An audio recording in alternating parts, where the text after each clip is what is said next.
Hey, y'all, it's Trent Knox. I just wanted to get in here and do a little podcast intro and preface that this podcast is a long one, and it's been in the making for a while to have Bryan back on the show and to just basically have a conversation in parts about what's going on with the pandemic and coronavirus, and then just go on random topics and whatnot. Talking about how to survive through like the economic impacts that coronavirus and the pandemic has asserted onto us. And so I hope that you enjoy this podcast and thank you for listening.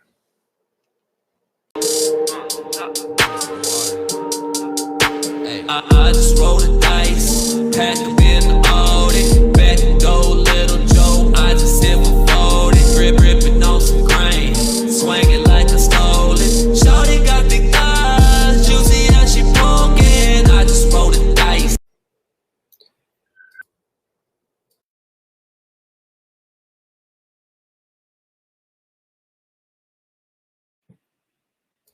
Yeah, I just reset us. Okay, hey y'all, it's Trent Knox with the Trent Knox Show, and today's podcast guest is none other than my good friend Bryan Kern. What's up, everybody? How are you? Podcast. And how's it going? Sorry, I'm trying to introduce myself. Are you giving me a cue or no? No, you're good. You're good. We're live, and yeah. So thank you for coming on the show. How you been? Not too bad, man. I am trying to. I'm trying to find it. Is it on your page or the Cyber City Media one or the Awesome Live and Local one? Where's it at?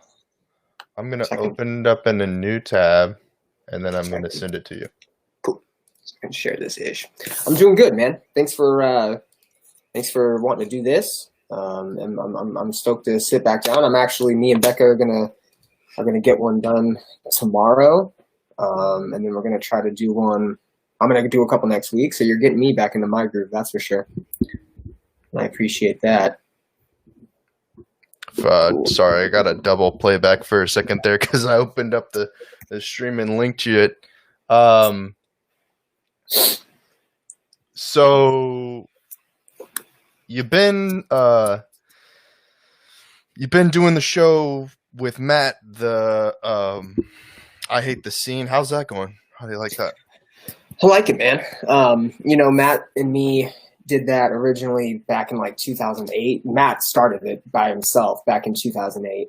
Matt Musselwhite, you can find him through all my stuff. I Hate the Scene as well. So he basically, me and him went to high school together, real good friends, and started a band or two together, and we're just really musically inclined with one another, and kind of, he got me in hip hop, I got him into metal, and so that's where the cross genres come from. And he started this in like 2007, 2008, and I joined shortly after and had a lot of fun doing it. It's definitely what kickstarted like stuff that I did with you, the Awesome Live and Local stuff, kickstarted me wanting to do the podcast. And it got me around musicians, it got me around people that I admired, and it got me into an industry that I really enjoy. I too play music, so it just kind of fit, and I moved out here in 2016, and Matt had started tour driving for bands and stuff that he had met through doing this. And he continued to do I Hate the Scene, but he's doing it by himself. He's always been like a 1, 2, 3-man crew at most, kind of like you and me were as well, very, hey, I want to do this my way. You worked with him. You know how that is. So, did that for a little bit when I moved back out here, but then he put a halt to it, toured a lot, went on a lot of tours with a lot of bands, found a couple bands that he was consistent with. So he was gone for, a good amount of time. And recently he's had a little bit more free time, and he wanted to get back into it. And he's kept a lot of his connections. So we started back up, and we just hit 1,000 followers today. So we've been sharing that, and it's been pretty exciting. Done a couple interviews, been able to get some information and connect with people and get kind of back on a grind that, motivates me. That's a big part to it. I thank him a lot, and kind of like working with you, it got me to just stay focused, got me to, work on some extra stuff, got me to start a YouTube page, got me to look at shit a little bit differently. And, so it's been fun. It's just been like another creative outlet. It's forced me to pick up my guitar a little bit extra, and forced me to kind of just play with that side of my mind. It's been fun. For sure, for sure.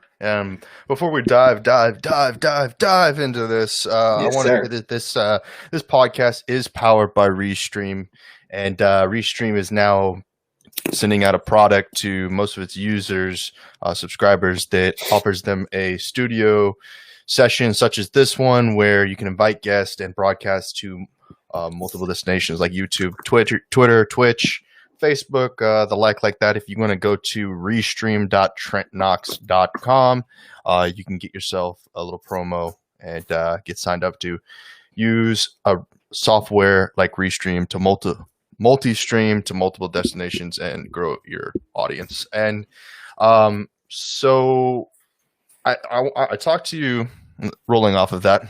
So I was talking to you on Messenger before we jumped into this podcast about some of the topics I wanted to talk to you about, but primarily I wanted to talk to you about work. And recently Knives Monroe came out with a documentary. I don't know if you had a chance to watch it quite yet, talking about his talking about his journey from small town USA to a larger market like Austin, and pursuing his dream of turning something that was a hobby into a career. And you're someone who's kind of lived in two different worlds, the corporate work environment, but also have had this a very presence-based hobby, and where you work very hard at these things that you do on the hobby side with something like what's going on with I Hate the Scene, Common Chaos, with your bands from back in the day. Like, what motivates you, or how did you get there? For Knives, it was a really dark past, not necessarily the cleanest. So after that documentary, it's made me kind of look at some of the things in my past and reevaluate certain perspectives that I had. So first off, I haven't watched. Oh dang, he's ditching me. Oh no. This would be a great chance for me to give a plug to all of you for my podcast, Common Chaos Podcast. Check it out at commonchaos.net, and I'll do some more plugs at the end. Anyways, full transparency, I've not seen Knives' documentary yet. I did see the post about it. And I mean, I'll get to it. When I consume your guys' content in any fashion, I got to be ready for it. I don't ever want to give, especially you guys, people that, I look up to you guys, and I trust you guys in your work, right? And that'll be explained even further, but I feel that you guys especially, I have to kind of give that time to. So I will sit down, I will watch it, I'll definitely check it out. He actually just did another post, and my sister commented on it. I guess they both know somebody off of Tumblr, which is like kind of random, right? And he just did a documentary, and I did start watching that. So, or he did he did 30 days of 30 films, and he put it all together in one lump sum and put it out there. So I got some stuff to get to. But to your question, I have to, I think, be in a position where I am staying busy and I am moving, and my corporate world does that for me on a regular basis because I have to make money, right? But it's stale. I get bored. I get distracted. I get I get stuck up in the mundane rigmarole of it all, and all I can really do is try to find ways to light that fire, keep me motivated, keep me moving, right? I'm always quick to jump on programs if they're available. I'm always quick to try to, take on a little bit of extra work or step up when I can. And I think that has to go over into any type of creative project, right? Obviously, when you're not in your professional world, what can you do, right? You're spending time with family, you're traveling, you're going places, you're doing things. How do you occupy your time? Are you occupying your time in a productive way? I've tried to do that first, and I think foremost, right? School, is going out, trying to do things and trying to network, trying to have creative outlets. I've definitely been too spread out where I've had to kind of focus in on one or two different things. You've been down that road with me personally, and have definitely seen that side of me, and know that that's something that has been a struggle of mine. But I think just staying busy is as for what that's worth, you know. And I think through a lot of trial and error, you kind of pick up on things that you do want to stick with and you do want to stay involved with. You know, for me, it's been music, MMA, you know, being some sort of musical creative outlet, entertainment, speaking, talking, being in a leadership role in my professional life. You know, I do put myself out there, and I'm in a position where I get my ego tested. I get my personality checked from time to time. You know, I do have to be humble. I do have to be put in a position where I understand professional and understand like seriousness and friendships, and I have to manage relationships in like a very real way, right? Like I'm put in positions where I'm constantly being like stretched in a way. So to counteract that, to make sure that I'm not stressed or too anxious or losing it or fucking getting drunk every night or something like that, right? I just have to stay busy first and foremost. And I have to in ways that are creative, meeting creative people, you know, connecting in ways. I tend to be a people person, so that's how I connect. So if I can work on projects together with people, that keeps me motivated. I've recently reached out to my old bandmates and like talked about, hey man, why aren't we like sending each other little 30-second riffs, or, you know, sending each other beats? Why aren't we doing something creatively? And the hardest part, honestly, is fucking doing it and just getting one little thing done, whether it be a 5-minute task or an hour task. And, you know, I think that's like my hiccup from time to time, other people's hiccup. But to the further point of Knives' documentary, where you're going with this question, you know, Knives has definitely put in the work and figured out where he wants to go in life, and has at least somewhat a grasp on what he wants and what he wants to be, if not a full grasp. You know, I think Knives is pretty in. I think Knives is all in on that, and we know that. And I'm definitely not all in on something like that. And I don't know if everybody is, but I think that's the goal, or at least a goal for a lot of people.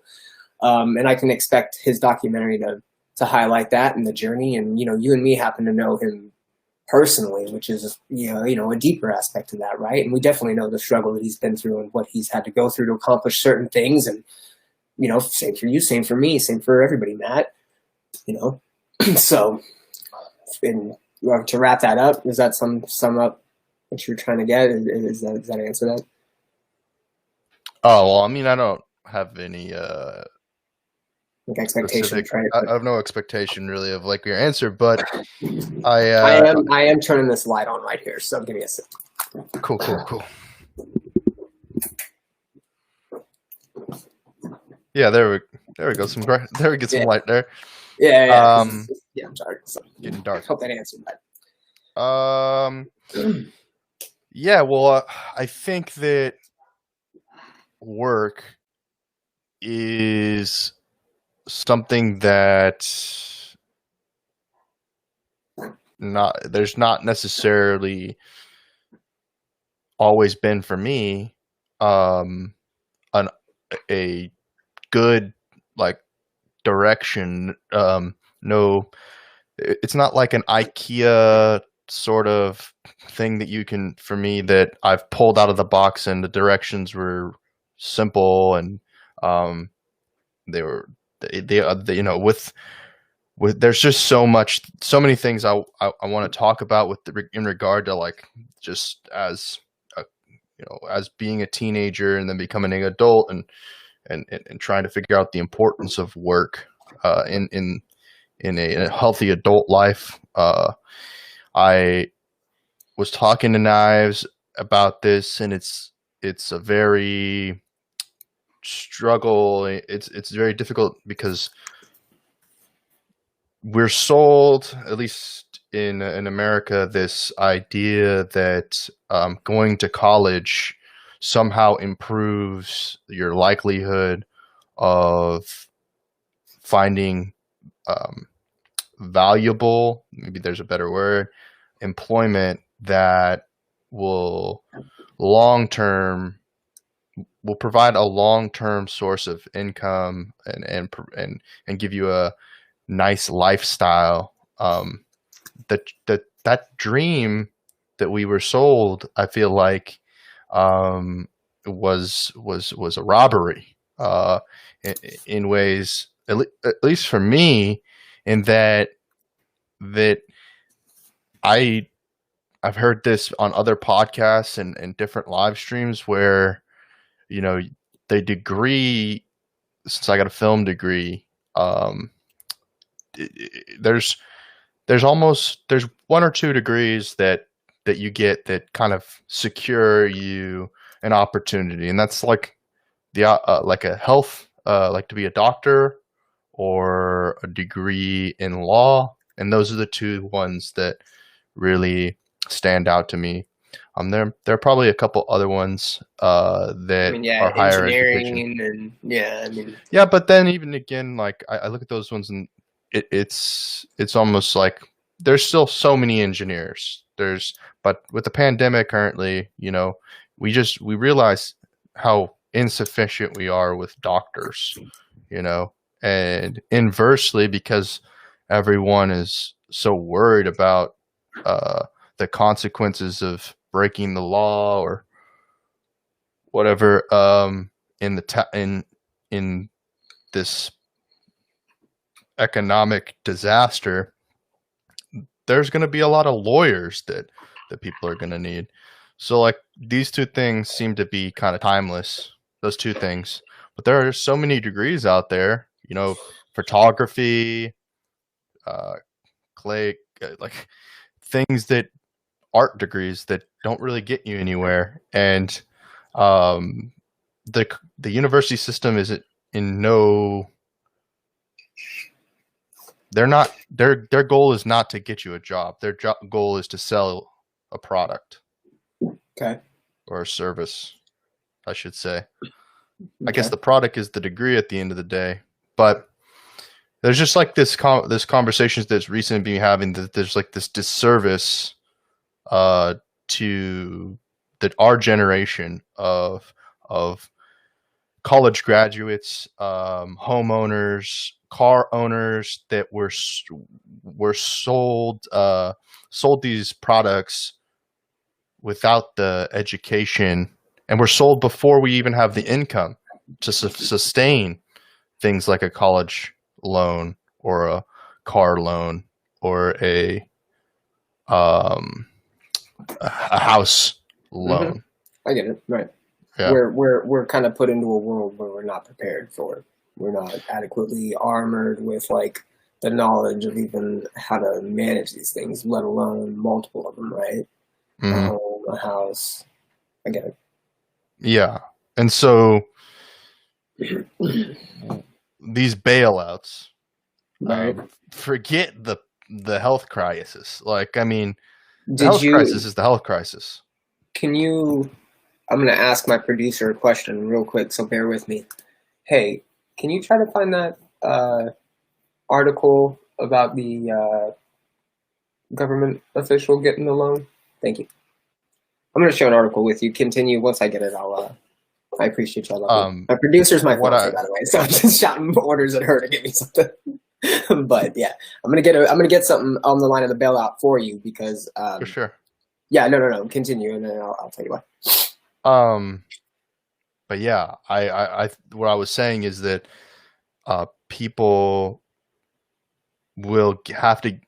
What was it? I was saying, regardless of the pandemic, with the health crisis, the economic injury that people are experiencing right now, even though the world is opening again, I don't know, but people aren't prepared to go back to work.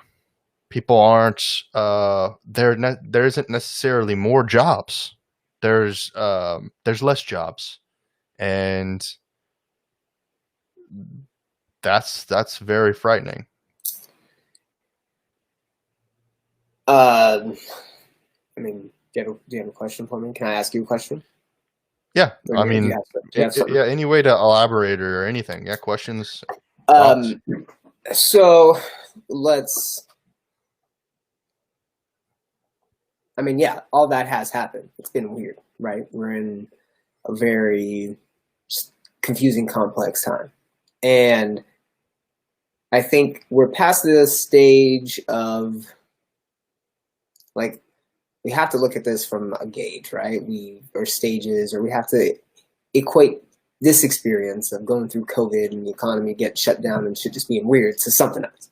And so, like, I think there's been a lot of denial. Are we past the denial stage? Okay, well, denial of what? That it's fucking affecting the country? Yeah, it has. Like, should we open back up? There's a bunch of different pieces at play that you mentioned. So, it's a very broad topic. What are your feels about all of it? Do you feel like what's like a pain point for you? Give me a big one. A big one you heard was, or that you said, I think was bailouts. So can you elaborate on that a little bit? How do you feel about the bailouts?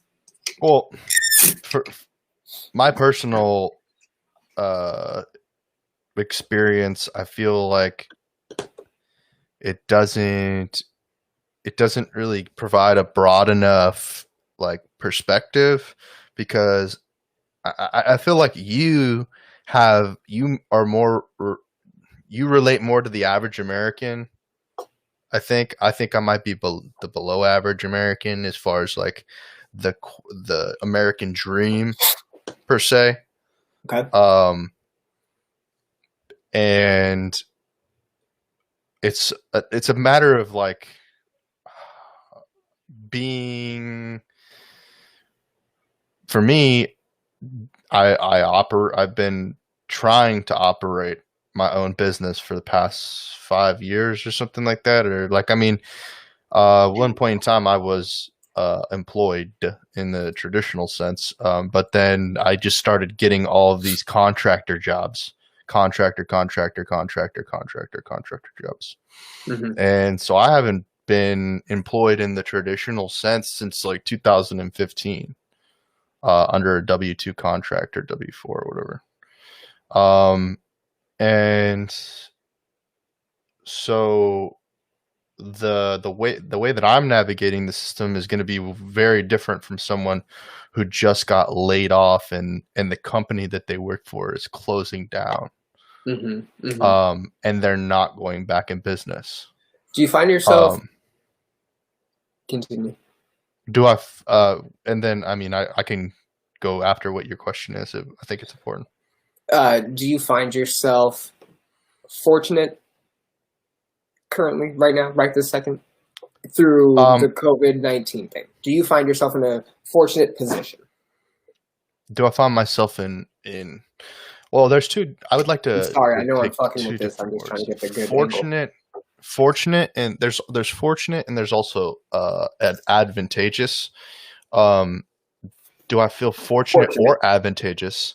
No, let's stick with fortunate. I'll elaborate on advantageous. Stick with fortunate. Well, I know that's what I'm basically saying is like I'm not fortunate, so I couldn't be advantageous, because the way that this whole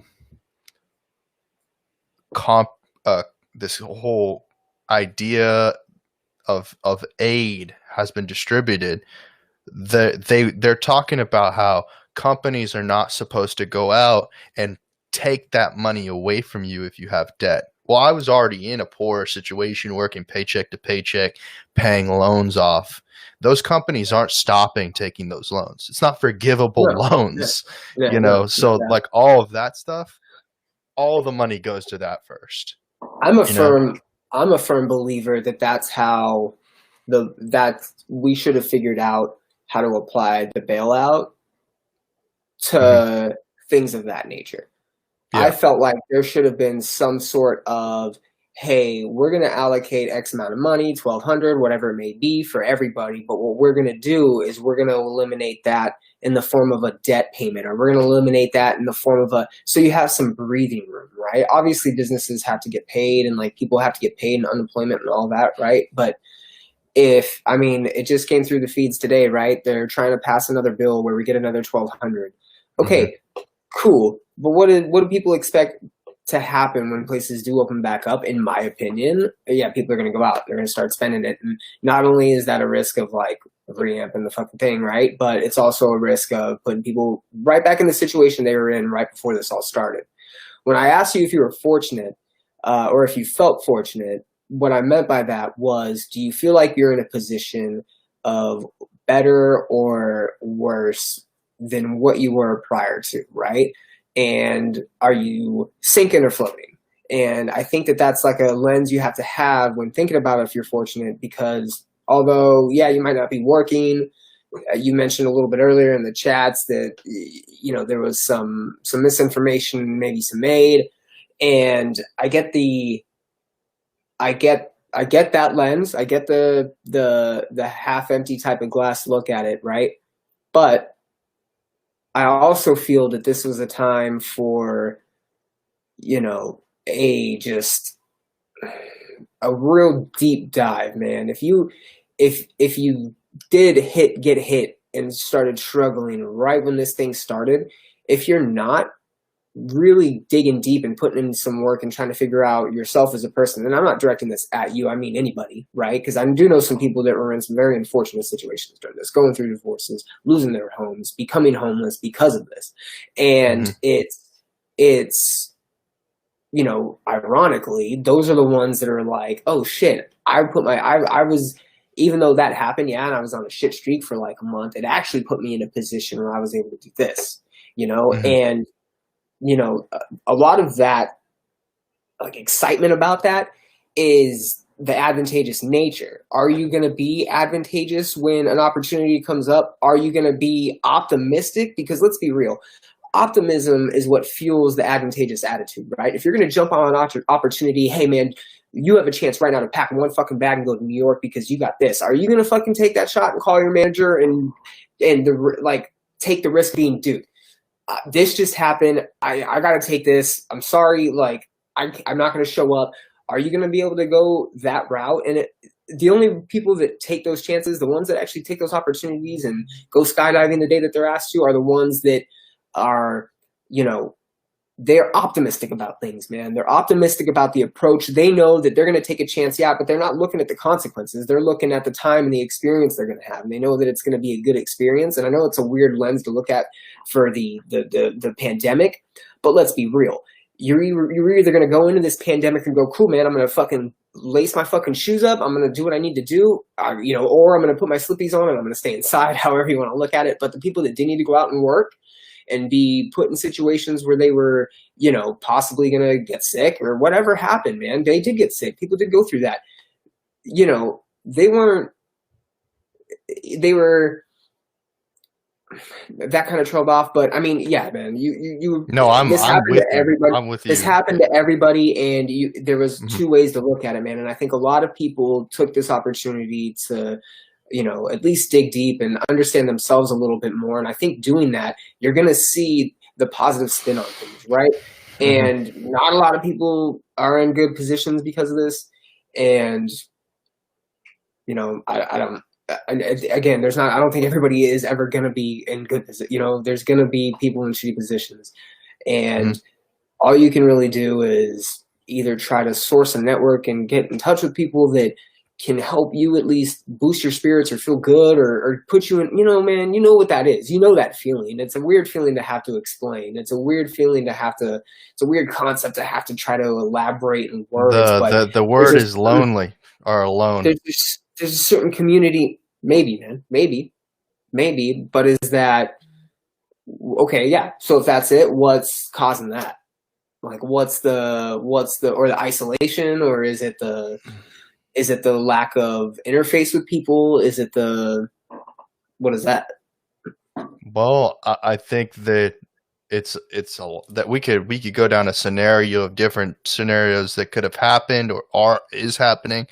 For me, we can break it into being in a category of people that were already, before this pandemic and before closing everything down and doing a lockdown, was already going through troubled times, and that the pandemic just 10x that troubled time. Now, the government, not only the United States, but governments abroad have done what they can to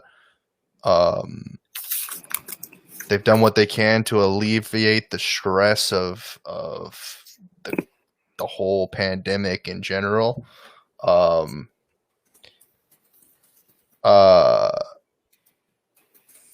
And it's I think there are those who lost loved ones, and that's a sense of loneliness. And then there's the people who were alone prior and were forced into a situation where they had to I mean, maybe they are happy in the situation that they're already in, and they were alone, didn't live with family or live with loved ones or anything, and just maybe it felt kind of I Am Legend, sort of, them and their dog, you know. I was kind of like, for me, I mean, obviously I live with family, so I kind of have some sort of connection to other people, but I didn't, other than getting on a call like this, I didn't really interact with anyone. I mean, that's the sense of it, thinking that this is the lockdown or what is over, but I mean, still kind of feels like nothing's really changed. I mean, obviously on Friday, Saturday, people went crazy. They went out on the streets. It was all over the place. Everyone was in the streets. Oh, dude. Did you Crazy. see, okay, so I don't know if you follow Alex or Jamie, but Alex and her went to Sedona and like to Arizona, right? And they went to this one spot and it was wall-to-wall fucking people, no masks. Like just the wild fucking West. And, I've there's been some awkward situations at my place of employment. I worked through the thing, and man, we live in a weird fucking spot though. If I can be honest with you, man, especially that upper North Austin County area, like you live in a very unique epicenter of ideas, and it's not the best ideas. Like I'm being very, very frank when I say that, because it's just, dude, some people say some crazy outlandish shit. Both where we're both at, fucking, and people that are watching this are probably from those areas. So I'm like, but did you watch the episode, or did you listen to the show I did with Alex Strenger recently, the Build the Dome mayor candidate? And we were talking about a while back. We were talking about that Cedar Park page that's up and how fucking crazy it is. Oh, and yeah. They're like seeing this and shit, dude. Like, but let's be real, and that's like a far end of a spectrum, and that's fine. But we're around that, you and me, and I think that's why we have this very odd perspective of what's going on. My friends and family in California, like everything's shut down; they're not really doing much. Her family that visited New York, like New York has to be open. New York's not going to shut down, right? But they're managing it like a really large scale. A lot of big cities are handling things. We're not seeing a whole lot of too much craziness, but it's going to happen. I don't know. I don't think that people are necessarily going to go too extreme and get too crazy. I think this weekend was the first breath of fresh air. We're going to hit Memorial Weekend coming up here shortly, and I think a lot of places are probably going to close. And I think there's going to be a little bit more of a sense of, hey, everybody kick back still. I mean, dude, it's madness at the fucking White House. It's madness all over. It's madness. It's fucking chaos. There's no way to go about it. Everybody just has to kind of find their own boat and fucking sail, dude. To be honest, it's fucking madness. Let's be real. Speaking of madness, Tekashi 6ix9ine Oh released my god! From jail. Did you see his place got outed? Where he was at, he had to leave his spot that he was at because that chick. Did you see that? Mm-hmm. Yeah. Fuck, son. Twice. And it has you wondering. It has me wondering, maybe you as well. It's like, what do these systems that we play the games on, which are like Instagram, Facebook, and whatnot, they have a very weird prerogatives, very weird priorities, and they want a person like Tekashi 6ix9ine. They provide him with the audience of 2 million people, whether that's real or not real. but that doesn't matter to the the young what's the word, malleable person that gets influenced, urban city kid, or not rural, but like mid America white kid that wants to dye his hair purple and feels like society's not working for him or whatever, so he just might as well do the same sort of nonsense. And it's like the same, it's like you talk about this middle America, North Austin philosophies or way that they're acting or behaving, is that it's like they have guns, but they're also wearing gloves and masks and carrying around a can of Lysol.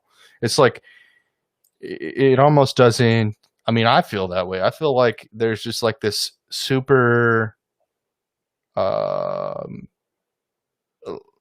If it almost feels like everyone's a target. Everyone is some in some way you have to defend yourself, but at the same time you gotta protect your neighbor or whatever from catching the virus. It's almost like it feels like there's some sort of government oppression.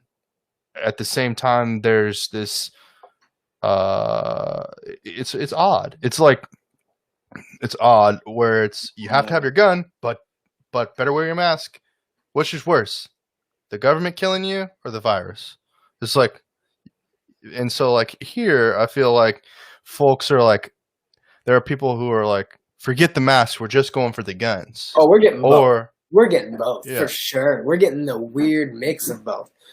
And I didn't mean to cut you off. Continue. I'm sorry. Yeah, we're getting both, dude. I was just gonna say, like, that's where it's, I think, difficult, because you're right. The ones that don't fall into a category, you and me, or the average person, I think for the most part, are the ones that are kind of we are the ones that kind of feel vulnerable when we're going out there, because we don't really know what to do. Yeah, I want to go out and make sure people feel safe. I listened to Dr. Fauci on 60 Minutes, and he was like, the only people that should really honestly be wearing masks are health professionals, right? Because they need to be in close contact. They're seeing person after person after person after person, and people that are like handling food, and like that's really it. He said elderly, and if you're ill, you need to be wearing them, but you also need to be staying inside, and you just need to be dealing with it. And I'm like, okay, that's Dr. Fauci, the dude that's been involved in this whole thing. Has been very just like straightforward, has agreed with, or has like been on the same page as Trump a couple of times, but also disagreed with him at various points and been very vocal about it. And he's basically going out there and saying, hey, this is what we need to be concerned about, and this is how we should approach it. You want to go out and let people know that you're being mindful of not getting other people ill, right? You want people to feel comfortable. And if we need to go around making people feel comfortable for a couple of months, then fine. We all should just like buck up and understand that that's what's going on. But you have the people who don't want it. You have the people that are driven by fear. You have the people that are driven by other narratives. And it's just like, fuck, man. All I want to do is stay inside and not talk to anybody, because everybody sucks. Everybody's got this fucking weird narrative that they're trying to build within their own head. And they're only building their own narrative because they're absorbing another 7 or 8. Dude, this is the fucking Matrix, Alex just mentioned that he got told I couldn't browse a liquor store today because the beast wasn't working, couldn't breathe in her mask. Did you hear about the... Where are you seeing that at? It's on Facebook. Here, I'll pin it on the screen if you can see this. Can you see the pin on the screen? No. I'm going to Trent. Anyway, I posted it up so folks can see this. And this is a good subject matter, because did you hear about... I just got told by my grandmother. She was like, apparently there was a couple, a family, and a child who were going to a Dollar General or something. Yeah. And they were told that they had to put masks on to enter the store, and they shot and killed the guard. Yeah. They came back and shot them, and all 3 of them were getting charged with like first-degree murder because they left. They went and got like the boyfriend and the brother. They all came back, and they walked up and shot the dude. And she kept saying she felt disrespected or something. I was reading a bunch of nonsense on it about Reddit. I mean, it's not nonsense. It's shitty that it happened. That's crazy, Alec. Okay, so I'll just go through some examples that I've dealt with. Yeah, I've had people that have straight up yelled at me and basically said, this is all fucking fake. None of it's real. It's all just to fucking, and what do you do, man? You just hope doesn't get physical at one point, right? You hope that you can just, okay, man, gotta go, bye, sorry, like, get the fuck out of here. And, unfortunately, crazy shit like that does happen. But I think that's, if I can approach that specifically, what you're talking about, that's the media. The media is going to take those incidences because they happen, and they're going to magnify it. Yeah. Oh yeah. And hey, man, yeah, that shit does happen. I look at that. That's a shitty situation. But what that should do, most importantly, is let people know. And the media doesn't run with this. The media runs with some other fucking crazy narrative. But what they should say is, hey, this shouldn't happen because people need to understand what's happening here. We just need to approach things in like an organized, friendly manner. It's not about being respected or disrespected. Wear fucking face masks. But no, people are fucking fed bullshit through media. I mean, me and Becca literally talked about this 20, 30 minutes before you and me jumped on. The media is fucking to blame, my guy. It's all what people are being fed. Like, it's so hard, especially with this, to dissect truth from not truth and facts from fake news. And what do you have? You have literal officials on both ends of the spectrums telling us different fucking things, and the media not being able to corroborate most of it. So what are we supposed to do? People, of course, are going to freak out. People are going to lose their fucking shit. They have lost their shit. So, but to a small degree of percentage, I think a lot of people are keeping it together. I think a lot of people are holding it down, per se. I don't know, man. I don't think they're prepared, though, because that $1,200, those people who had $1,200 and was able to spend it on Friday and Saturday, the $1,200 was gone a month ago. And if they decide to give another $1,200, that's going to be gone in a week. It's not like the people who are honestly that need it really need it. They don't kind of need it. They really need it. And I would say I'm in the category of really needing it, especially since the future for me is uncertain. And that's troubling because it's like,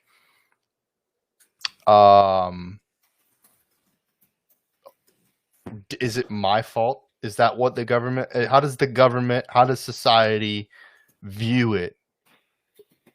Do they view it as, people who've gone through troubled times should all die from the coronavirus, so that the people who lived a privileged life can continue and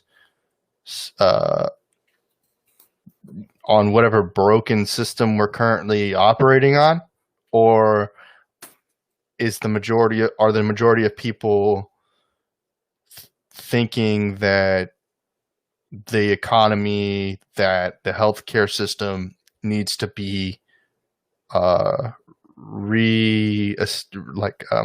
innovated and changed and in some way subsidized or whatever?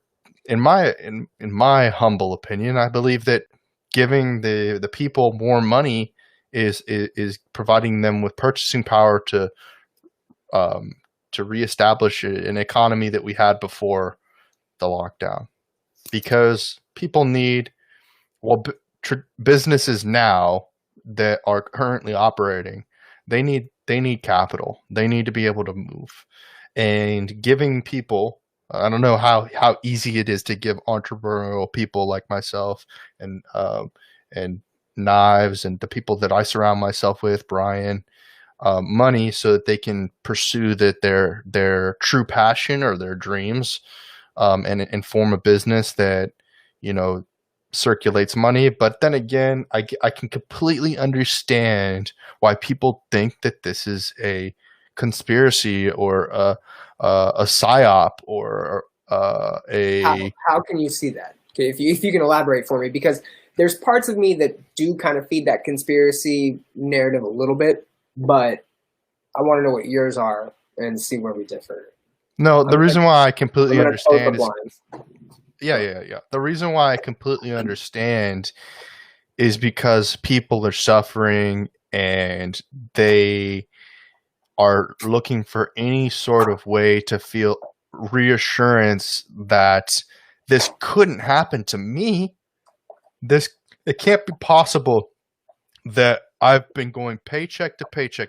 I've been doing everything I'm supposed to do. I've been playing by the rules, and the government decides to ruin my life.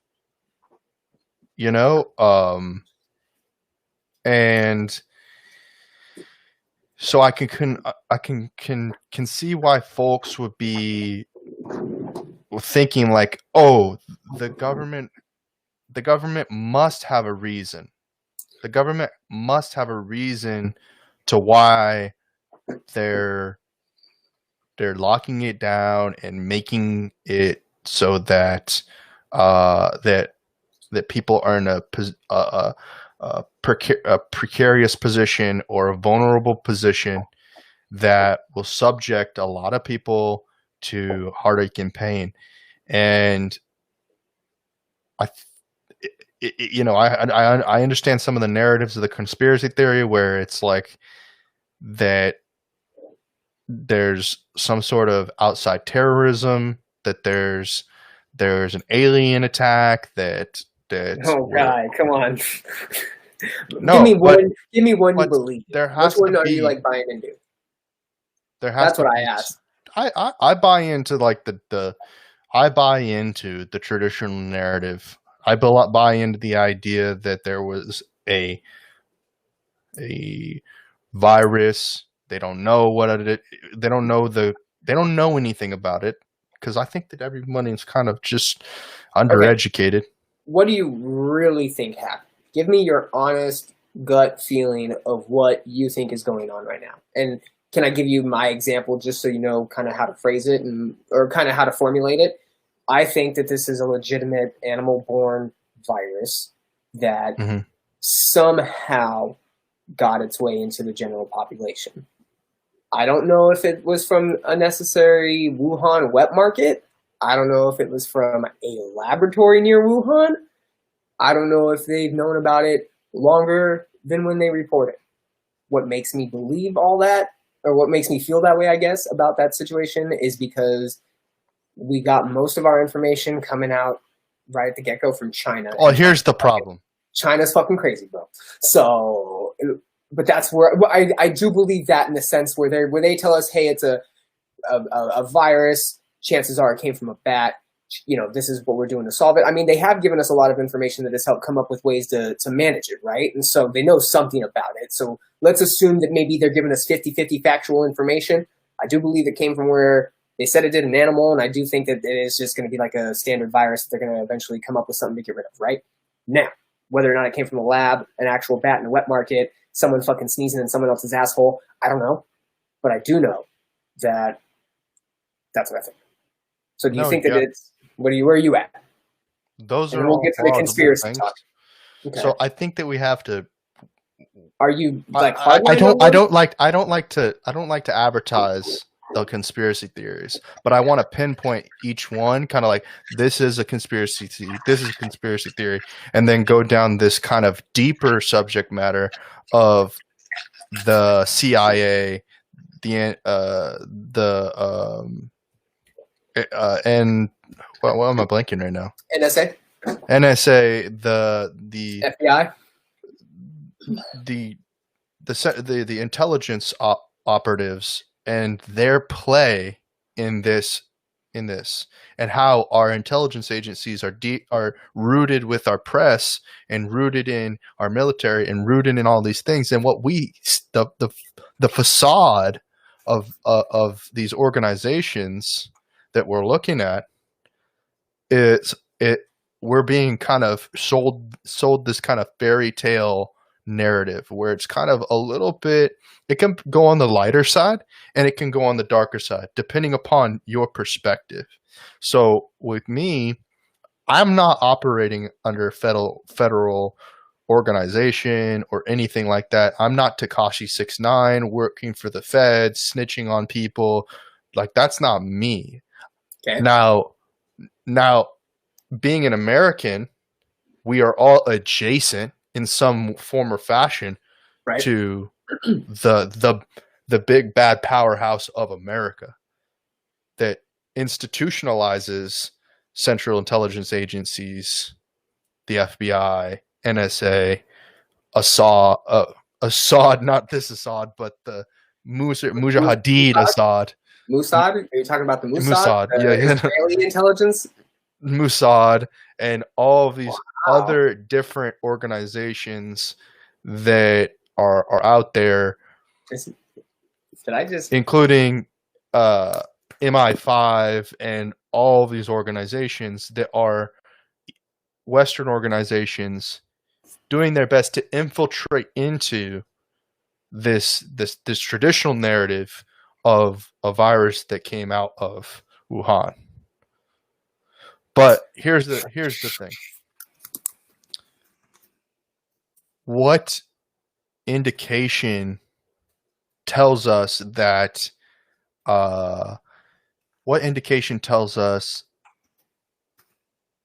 they didn't have the information that was already on file under paperwork through organizations, third-party organizations like the World Health Organization, through the Center for Disease Control, through patents and operations that were already observing viruses like the coronaviruses and flus and man-made pathogens. So the conspiracy theory ends up being like, who's the benefit? Where's the money? That's where we comes down at the end of the day. Is like, is it a Bill Gates? Is it that the pedophile ring of people are all being locked up, and that there is a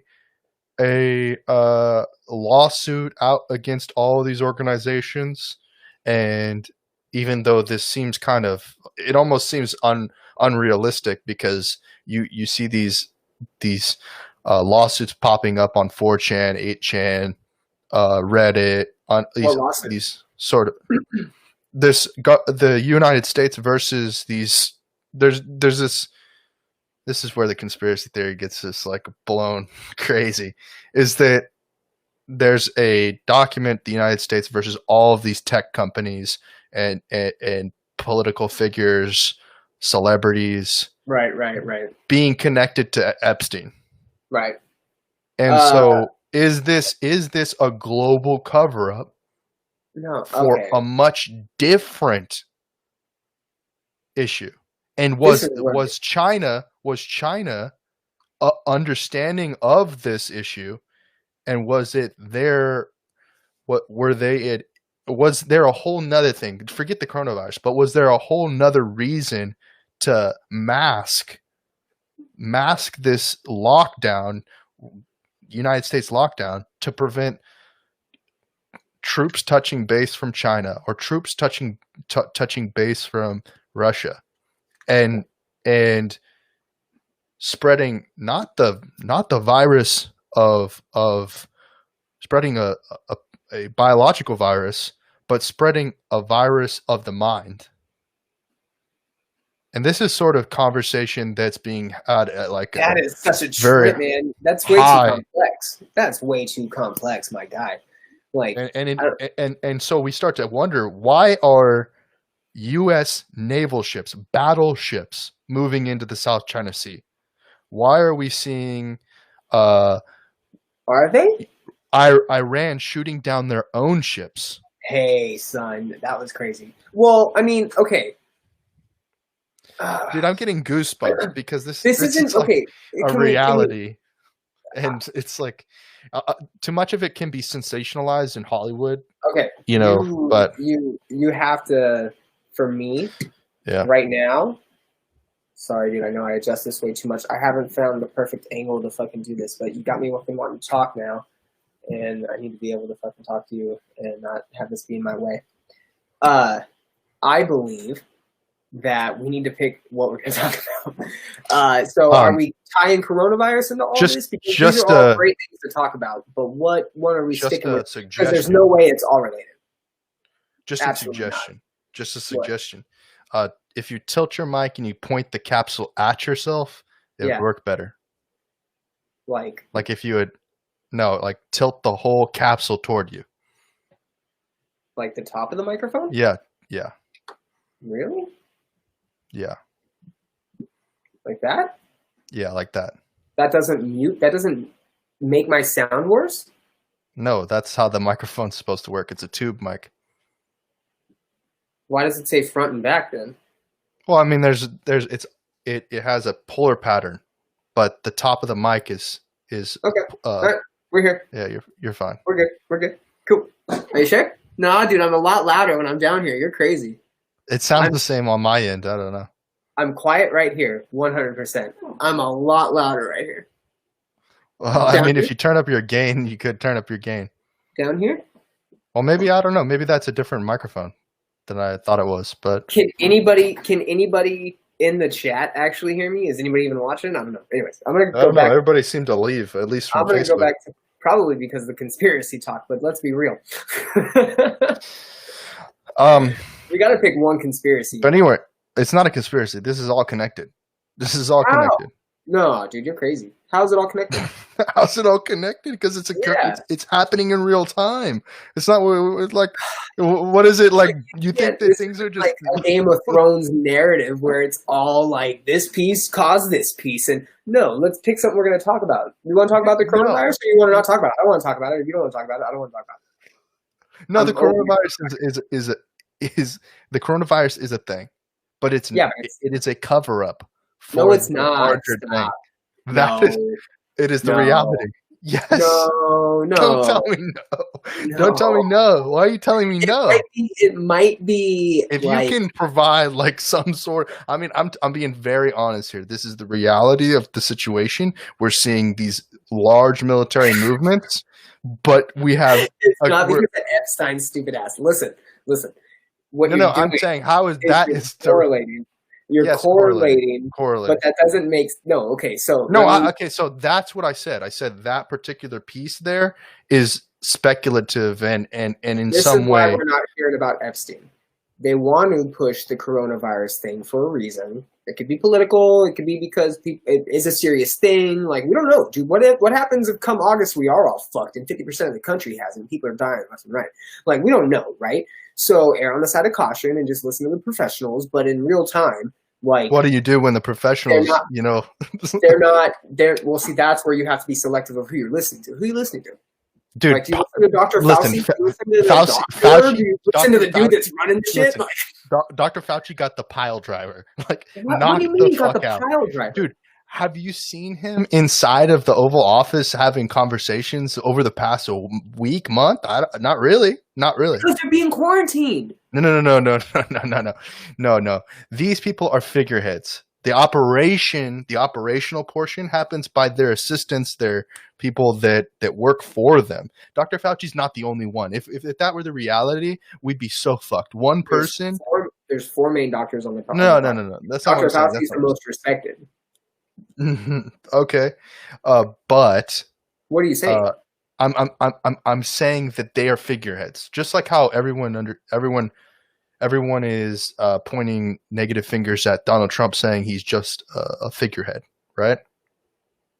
Just the president. The president really doesn't have any power, right? That's what people are saying. We have to have definitive lines. Oh, dude, I turned down my volume. I wouldn't say that. No, the president has like a lot of power. He doesn't have as much power as maybe some people think, but he's still the fucking president and has power. Right. You have Bluetooth headphones in. I was like, where's your headphones? I was like, you're not headphones? You're just being lazy like that? And you have Bluetooth in. Cool. That's awesome. We have to draw some lines. You don't think the president has power because he has power? No. here's you earlier. You said this, and this is where it gets like complicated. Is that You're making you it said complicated because you won't just focus on one. the particular media, their agenda is to sensationalize the overall discourse of how we perceive whatever's happening, right? That the narrative is not, the intention is to sell advertisement. To a degree. And that's okay. So this is what me and Becca were talking about. Like the media, we all know big media. Media is owned by like 6 companies, right? The Sinclair Group, all that kind of stuff. Okay. So, but okay. But listen. You have to understand, like, you, in my opinion, have to pick, my guy. I did one time, right? I used to think, oh my God, the New World Order. It's a bunch of people in a room and they're fucking killing us off. I watched this Close Encounters of the Fifth Kind documentary. I posted about it on Facebook, right? I don't even want to go down that fucking rabbit hole, but there was a point that the gentleman was trying to make. His point that he was trying to make was that if 1% of the population can have this type of perspective about something, if they're talking about aliens, I don't want to get into it, but he said if 1% of the population can have this type of perspective, it can begin to shift the rest of the world's perspective. Mm-hmm. His examples that he used were smaller examples, but he used the civil rights movement in the U.S. in the 60s, mm-hmm. right? It took a small amount of people to voice their opinions and say that they weren't going to allow this to happen or tolerate it, and it grew, and they had reasonable, logical values for that, right? Human life, equality, every person's created equal, yada, yada. And eventually it spread and it's getting better, but it's still not even a fucking perfection, right? Like, let's be honest. So he took those examples and he related it to like this scientific experiment where they put a bunch of helium in a tank and filled it with water. And then they put this vibration in it. And when they gave the vibration only 1% power, it caused the entire tank of water to like vibrate on the same frequency. So there wasn't a ripple, there wasn't like an effect. Mm-hmm, it was like all one movement, right? Mm-hmm, but it was helium water, right? But it was only under the 1% frequency that it did that. So his theory was just like, hey, I believe that 1% of the people can change the format and the perspective of things, right? Now, we always hear about the 1% controlling the 99%. Let's be real. The 1%, which equates to 75 million people, okay? So 1% of 7 billion people is 75 million people. 1%. 75 million people within the entire world definitely have enough power to influence the rest of it. 100%.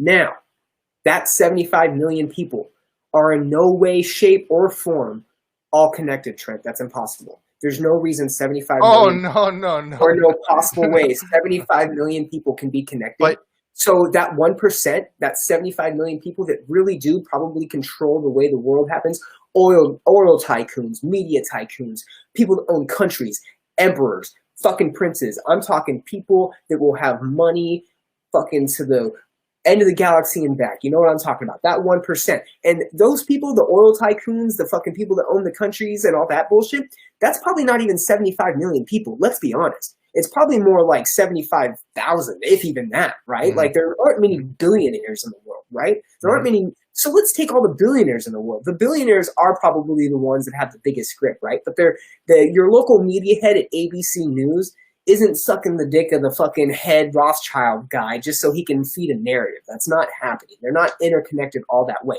But the system, yes, and media and laws and legislations and the way countries follow different suits and the way that they're implementing constitutions and rights. Like, let's be honest, the United States is fucking young. It's only 300 years old that we've been working off these laws and these rules, and you have Supreme Court justices questioning freedom of speech. They want to take away freedom of speech, the number one fucking thing that we wrote down, our number one thing, freedom of fucking speech, our ability to talk and think and have free will and have identity and express ourselves in the form of religion and talking and communicating. They want to fucking take things like that away from us. Could you imagine a world where we weren't able to do this? Could you imagine? That's fucking nonsense. That's the shit that people need to be concerned about. And that's all shit that can be done by like fucking laws and legislations that are made here in this country. And yeah, now there's bank systems and other ways that countries and other superpowers are connected. But it's not all to protect Epstein's asshole, bro. No, it's not to protect that dude's image. It's not to protect the people that were linked with him. No, it's to fucking feed this other weird, you can't even probably fucking decipher what it is, man. It's just, it's different. It's power. It's weird. It's fucking money and exchange and stock. And, but they're not all in a room going, yes, we need to fucking create a virus. Yes. No, it's fucking. Whoa, wait. Right now, like, let's take the U.S. for context. What? No, that is a reality. That is reality. Come on, man. Yes. No. The reality is we have a virus. So that is a narrative. That is a narrative. That's a narrative that's not plausible. Let's be real. But it is supported. How? With the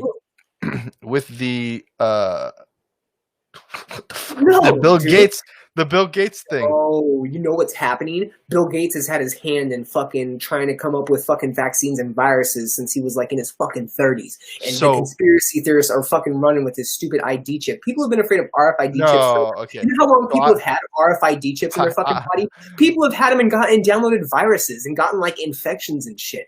I get it. I get the fears. What, you want to go? We'll talk biblical So what are we doing? What are we skipping? Like, so we're just going to skip ahead. You can't.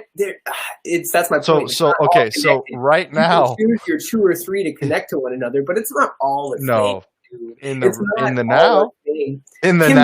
Kim Jong-un wasn't talking to Trump going, oh, I got these motherfuckers. They believe it. Your people believe it. My people believe it. Oh, we got them. They weren't talking like that. In the now, and right now, this situation, everything is interconnected. In the future, if we're talking about the future, but listen. This is let me support my argument here, because you keep saying no, and I can't convey a message to anyone if you said no.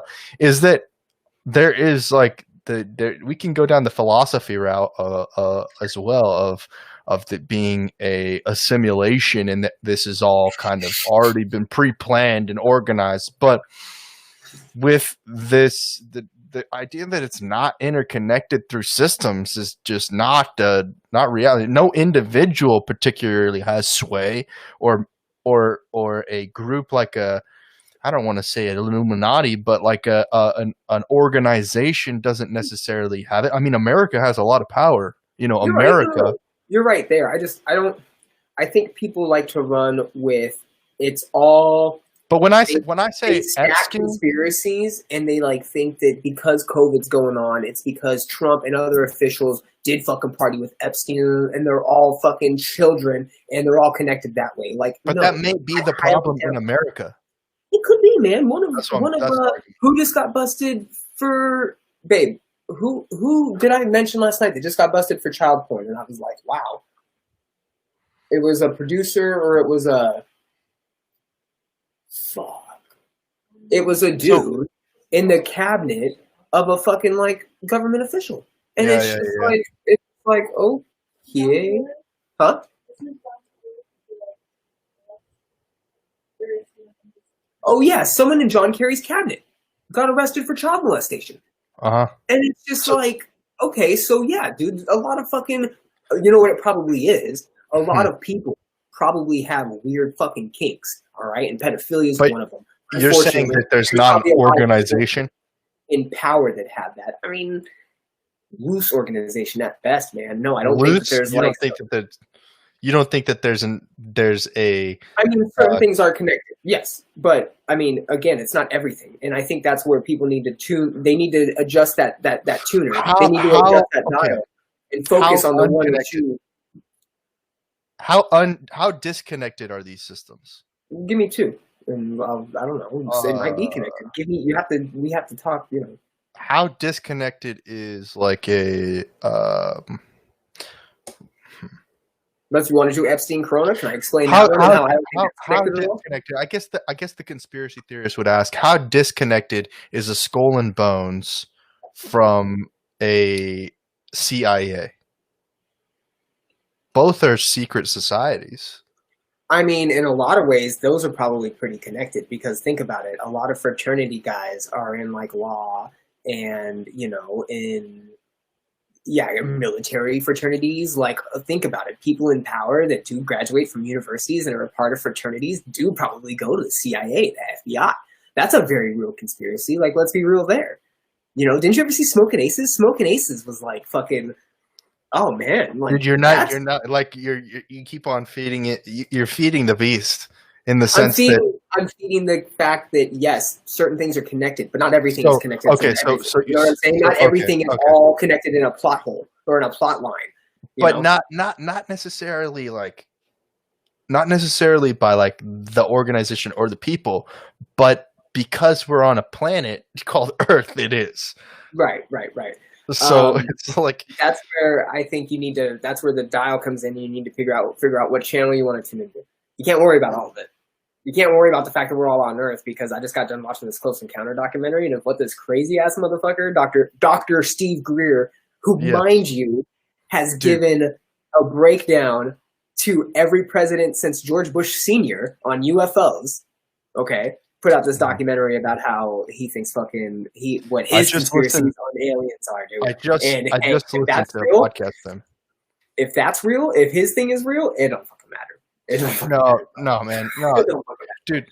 Here's the thing with that. Here's the thing with Dr. Stephen Greer and the beef that I have with him. He was just on he was just on Higher Side Chats.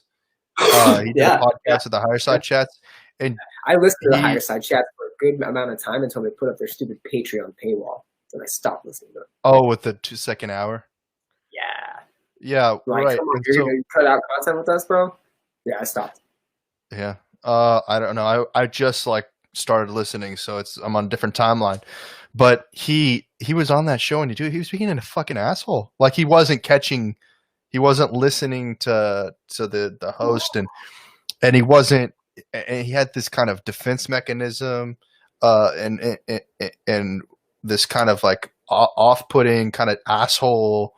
Like, I'm the fucking shit. Like, you, like this air of ego, and it was just like, I can see that. Like, I have to listen to it. Send it to me if you can, because I don't mind listening to the Higher Side Chat. I get offended when I'm the same way with research papers and journal shit. Like, I don't think you should fucking put information behind paywalls. You know, if you want to give us like creative content and things like that, or you want to charge us for the whole thing, that's fine. But you're gonna give us half and half. Well, yeah. The thing with the Higher Side Chats is that it's the same project. It's under the same umbrella. Whereas I'm not so offended by like by the way that Sam Tripoli has done his podcast, where he's kind of created a whole nother show for a premium. Right. You know, and then it's like, man. Okay, so you think you got funnier shit for the people that don't want to pay, or that do want to pay? Like, okay, I get it, but isn't that what your comedy's for? Like, you also pay people to do that. I mean, it's just more time. Do that for all your content. I get it. And dude, that's another thing. So look at that. That's a philosophy difference, right? In like, hey, I think I'm going to put, whatever. That's a philosophy difference. That type of difference is what, that's what the company is. A company is basically fundamentally built off of either or philosophy, right? Hey, we are going to have paywalls. We are going to charge people for that. That's how we're going to build revenue. That's how we're going to gain things. Or no, we're going to be nonprofit. We're going to do this. We're going to do that. Those are ideologies that build organizations and structures and things. You can bet your ass that those are also ideologies that find themselves within government bodies and officiating bodies and, real important shit, right? They're philosophies. So think about that too when you're drawing conclusions on like conspiracies, because I had to do that. I had to understand that there's just, I may have a perspective on something. There's an infinite amount of perspectives on things, but there's a perspective, and a perspective is going to fuel a narrative. It's going to fuel feelings. It's going to fuel emotions. It's going to fuel actions. And then that's why people need to like. This is very interesting, because I do feel like I have a hole in my brain from listening to all of this nonsense, from all the different perspectives.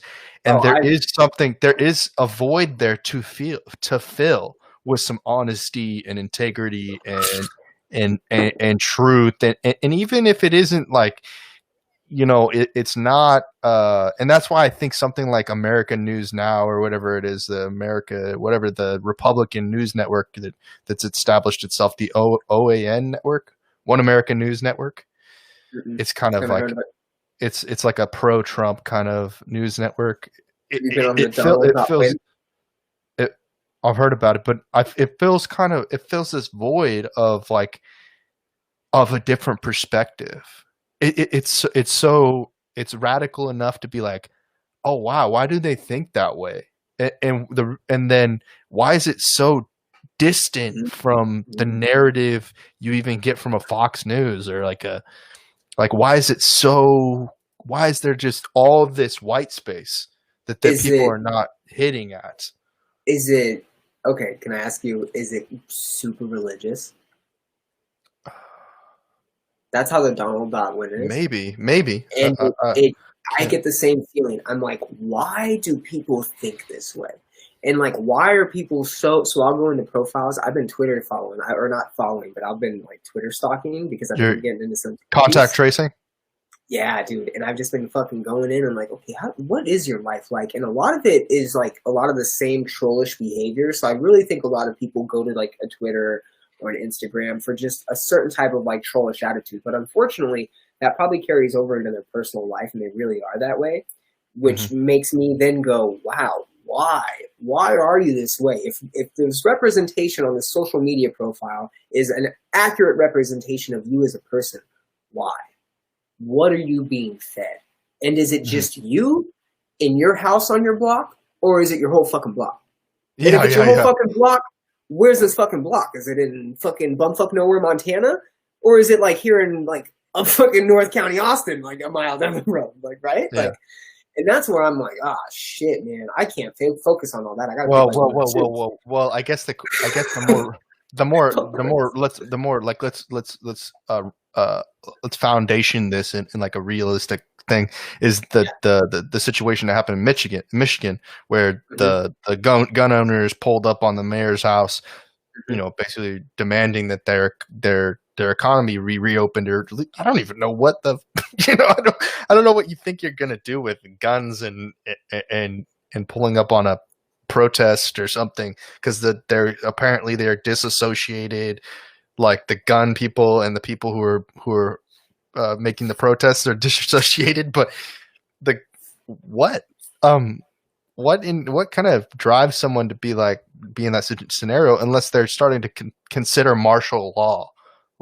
How much has Islam and martial law integrated itself into the United States? With Ilhan Omar, all these things that are occurring, I can understand why people are afraid of religious, not only Christian, but Muslim, Jewish, So, all right, here we go. Because martial law is a very Islamic. I often wonder,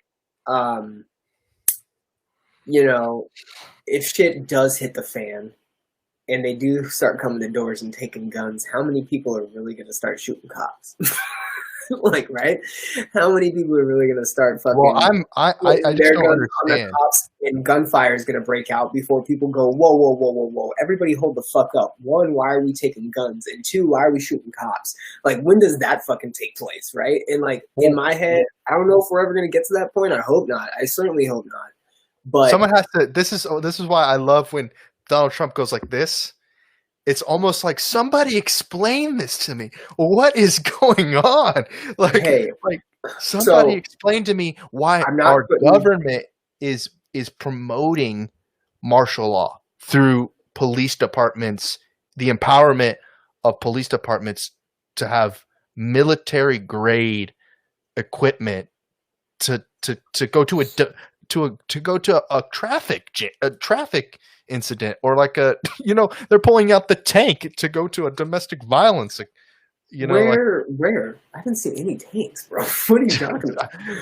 Dude, it's the media. It's getting in my head. It's how they the thing is like the news media will position up an image, right? And that image is not correlated to the event. Oh yeah, like the Florida, they had the people on the beaches, and it was like 3 or 4 different fucking. But you know what? Okay, are you ready for another rabbit hole, Trent? It's like stock. It's stock video. When you see the meme, right? It says Florida doesn't shut down beaches and fucking universities flop, and it's the same picture as California state beaches. Doesn't blah, blah, blah, blah, blah, Yes, right? yes, Okay. yes. Okay. So you ready Yes. for this? There's Mhm. 2 viable options there. Either What's going the media are stupid enough to really use stock photos for the same story, right? Just to perpetuate this Dude, fear. I know that. I know Right? that for a fact. Okay. Oh yeah. You can watch the Sinclair videos where there's 80 different stations and they all have the same Yes. script and say the same shit, right? Yes. Okay, you ready for this though? Ready for Yes. this? What if that Yes. video's fake? What if the meme of the 2 different newspaper clippings and the beach photos is fake? And none of them even did articles like that.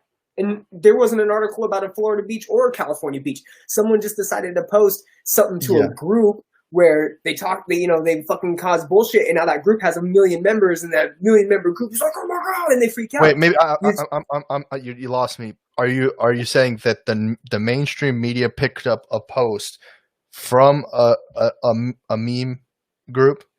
Yeah, and then or they published it. Yeah, or what you see Okay, on your Facebook feed when you go through it on your Facebook feed. And But you're not saying that the mainstream news produced a fake story.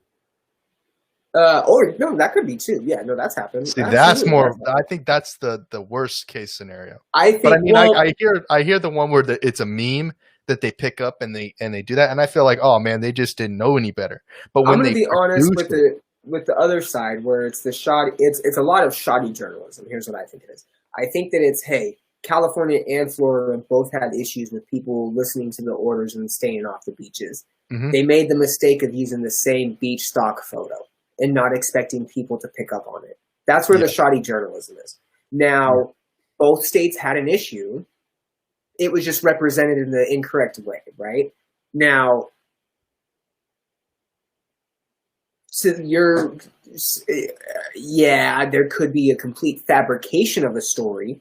It could be like Montana beaches are fucking flooded and we need to get them out of there. And unless you go like, well, does Montana have beaches? You're not really like focusing on the fact that it does or not, right? Like if they're doing that, then that's beachfront property in Arizona. That's unethical. That's a line. That's unethical representation of news in general, and that shouldn't be allowed. But that happens when you have corporations and conglomerates being able to have total control. And that's why the taking away freedom of speech is a scary fucking thing. Because when the state starts running the media, you get China. But dude, my comprehension or read your stories about who's doing what and where they're doing it at. My ability to comprehend fact from fiction goes to a certain level, to which and the media picks up on that. And they know that nobody's going to do the research. Dude, because and they know that nobody's going to take the time. I don't know if you're tracking this. I don't know if you're tracking this. But back to my original statement about the university system is it's mostly behind a paywall.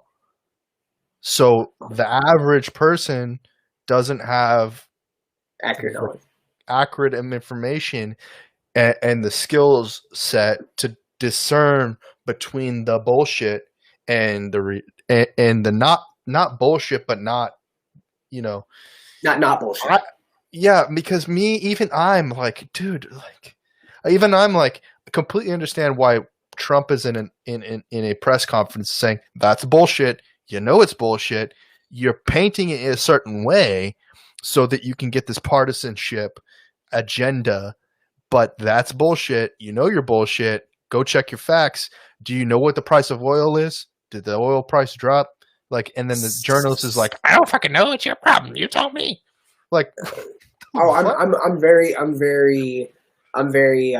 outspoken about how the media has been handling all of this, and I think that the way that the media treats Trump is almost abhorrent in a way.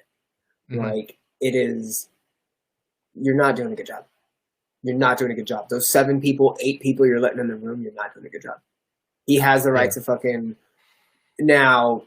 Should a president should be able to talk his way through those types of conversations, but you're never going to have anybody ask another president those types of stupid ass questions unless you're Donald Trump. Like, you're not going to have somebody position a question at you that way to get that type of reaction.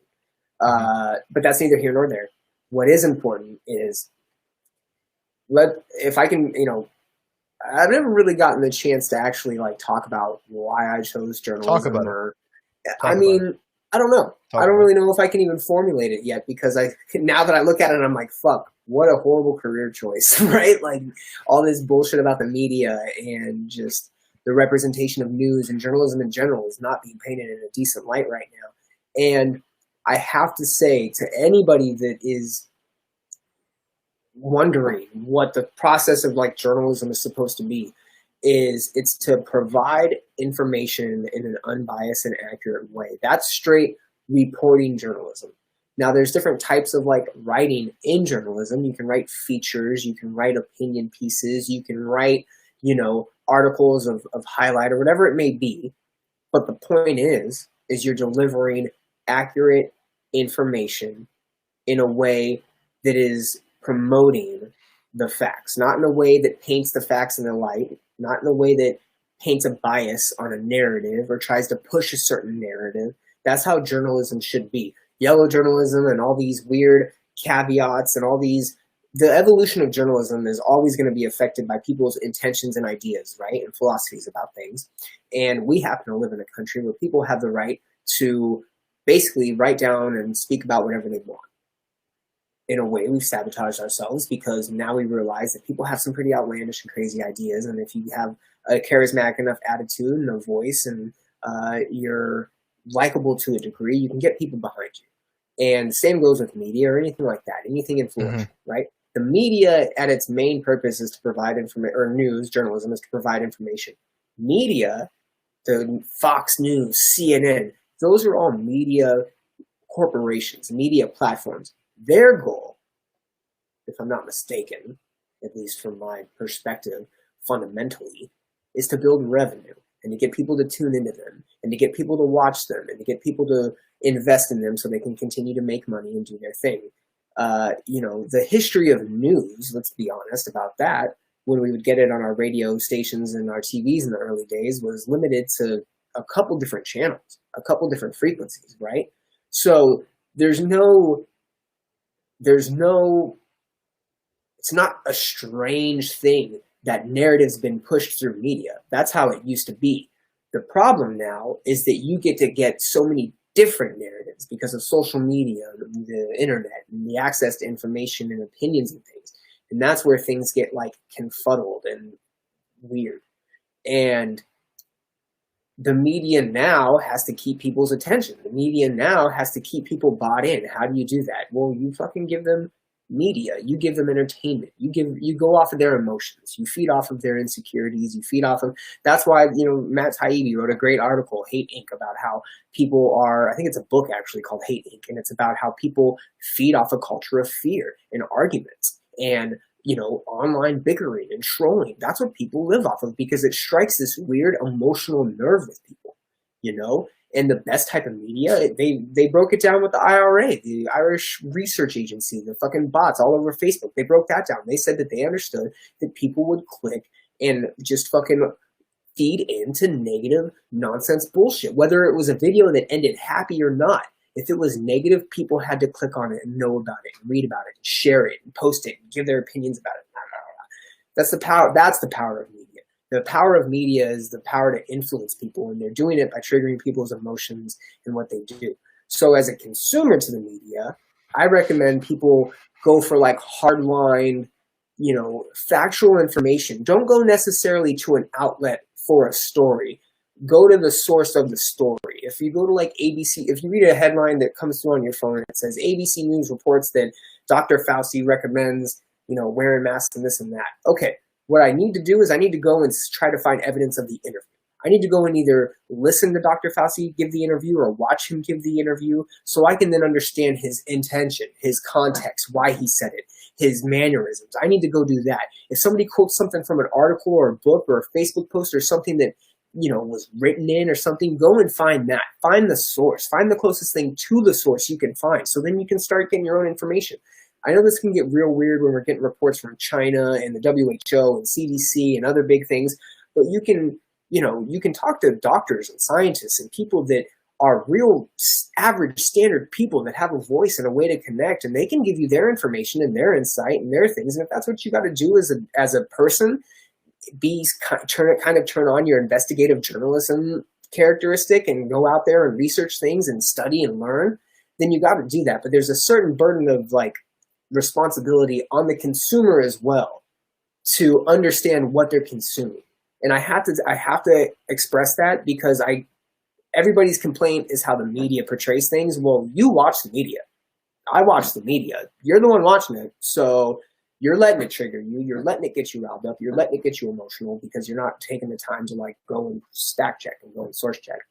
And, hey, dude, I do too. I read something and I get what the fuck? But I always, okay, did I read it? Do I have time to read it? Should I post it? Let me take my steps. Let me do this real quick. Okay, cool. That was awesome. Let me maybe read a link it has in there. Let me go through and do some research. I went to the Donald Wynn, dude, and spent fucking 2 hours on it the other night. I'm not going to lie. I fucking follow the conservative Reddit. I try to get different voices. I don't let it offend me. If I have a comment and someone says some shit, it doesn't get to me, dude. I'm just trying to fucking learn. I'm just trying to figure out why people have that weird belief, why people have that weird feeling. You know what I did? Did you ever watch the movie Rat Race? Yeah. So they visit the Barbie Museum, right? They think it's the fucking Barbie Museum in the middle of nowhere, Arizona, but it happens to be the Klaus Barbie Museum, which was this fucking SS tyrant from the fucking German Nazi party, right? Mm-hmm. And he was fucking one of the most well-respected Nazis. And so you know what I did? I went prior to the Donald.Win, I went down a 2-hour Nazi rabbit hole and just was like, who is this motherfucker? Was he a real character? Why is he in Rat Race? And all of a sudden I'm reading about his history and how he was beat as a child and how he tortured kids and how he fucking escaped to Bolivia with the United States assistance, mind you, and the CIA's help. We'll talk about conspiracy, son. Anyways, yeah, dude, but that's me. And I've always kind of thrived on shit like that, right? I've always dug into the history of bands and artists that I'm into and movies I like and weird shit. But you kind of have to spark that curiosity and that interest when you're consuming this kind of stuff, man, because it can fucking confuse people and it can put people down weird paths. And I mean, what do you do then, man? People are convicted. People are fucking emotional and convicted people. When they buy into something, they buy into something, man. And it's so hard to get them to change their opinion about things or even think about things differently, let alone try to change it. Just to get them to acknowledge a different perspective is hard enough. Mm-hmm, mm-hmm. And so the thing that I think you mentioned that I hung on the most to was the idea that you go and you try to find your own sources. And in this time right now, it's hard. How much are you willing to just sweep under the rug? Because a lot of these medical doctors sell medical things or are connected somehow to people who manufacture ventilators, people who manufacture medication, and they're somehow connected to these things in a financial reason, sort of similar to how Andrew Cuomo is related to Governor Cuomo. Did you and there's just these things that are just it doesn't feel right. It doesn't feel right. To the doctors thing, I think one of the best examples to use for that is the fact that when the story came out that they got paid differently on how they marked deaths in the hospitals, right? Mm-hmm. How that came out, it almost at first seemed like it was fake news, right? It almost seemed like, oh, that's not real. That's going to be up on Politico or fucking Snopes here in a second and be fact checked here, and then a couple of days go by, still nothing, and then all of a sudden it starts gaining steam, and you're like, oh shit! And then you come to find out a lot of doctors are coming out and being like, hey, yes, that's factual, but here's what happens. The hospitals get a certain amount of aid from the state every time there's a death, right? Because they go through equipment, and that's how the hospitals in a lot of ways are funded, right? So during the COVID pandemic, each hospitals get money, and they just basically said, like, hey, as we're going through this equipment, and, you know, I need to put somebody on a respirator because they do have pneumonia, whether or not they're going to test positive for COVID or not, I'm putting them on a respirator. I might as well mark down that the cause of death was COVID so I can get the replacement of that ventilator and whatever I need to do. A lot of doctors are coming out and saying, hey, this is the way that the system is. If you don't like it, okay, that's fine. But don't think that this is just some conspiracy that's COVID related. This is the system. This happens when X, Y, and Z happens, right? We're coming to you and being transparent and telling you, hey, this is how it is. If you don't like it, okay, let's go through that process, whatever that looks like. But this is what it is. You have that information now. And now it's got people questioning, why does the medical system do this? Who's being funded and why it's doing this? That article that I asked my lovely and beautiful producer to pull up for me, I actually have it. I'm going to send it to you. A Texas, was it Austin or just Texas? Austin.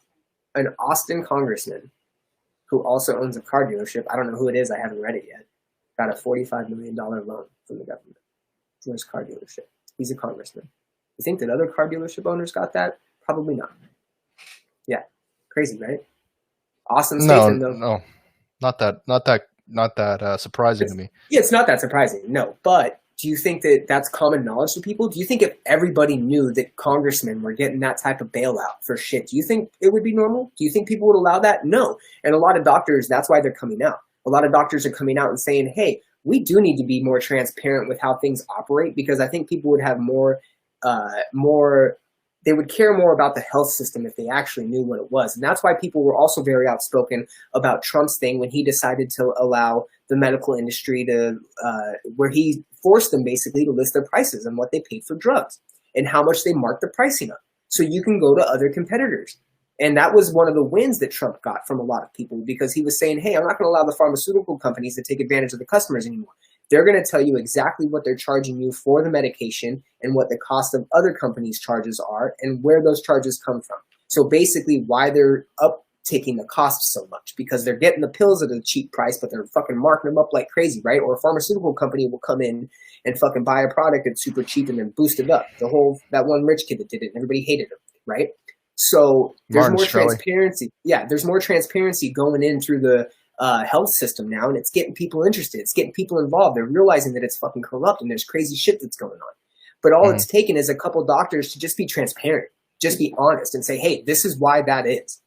It's this way because it's built into the system to be that way. We get funded that way. Like, we get a lot of our, the hospitals would go under especially if it's a pandemic. All the hospitals that fucking were basically out of equipment because they were getting so many people, they got to be, how many people are in medical debt? They're not getting money from the fucking customers. Fuck no. Right? They're going to get money off of like grants and shit. So when the state's going, hey, we'll give you $39,000 for this school. Hey man, he had 3 of the 5 symptoms you need for COVID. I might as fucking well, like it's almost, and if I can be honest, I'm in like a manager role, right? So I fucking understand, like it to me, that was the equivalent of like not having a spending limit. That was the equivalent of me like, taking something where I can order a bunch of supplies for X amount, right?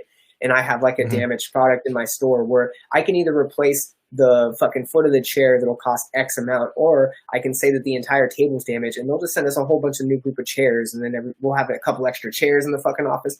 I'm gonna do that one. Like, is that the fucking way to go about it? No, it's not the way to go about it. Is it something that like is logical? I'm like, hey, yeah, that's what the funding's fucking for. You might as well, right? Have you ever broken a chair? Are you taking advantage of it? No. Could you use a couple extra chairs in here because you're overstaffed and you need it for your people? Yeah. Cool. Take advantage of it. Hey, we're running out of equipment in the fucking hospital. Yeah, I'm going to fucking say I need an extra $20,000 for this ventilator because they died of COVID. Give me a couple fucking more. I need it. And if not, then maybe, hopefully you put it to good use. Am I taking advantage of the system?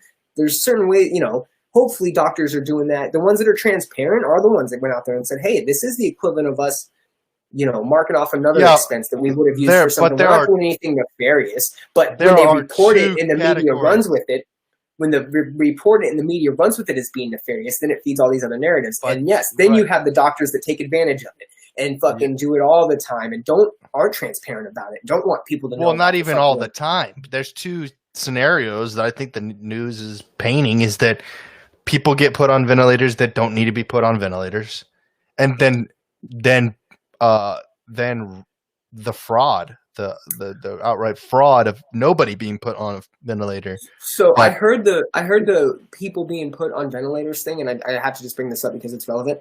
I heard that you only get put on a ventilator if your chances of survival are minimal. Now, granted, I don't know if that changed during COVID and they were just throwing anybody on a ventilator, but I was listening to a couple of different doctors and they said, yeah, you're only put on a ventilator if your chances of survival are like 10% or less. And then even when you're put on a ventilator, your chances of survival aren't even still that high.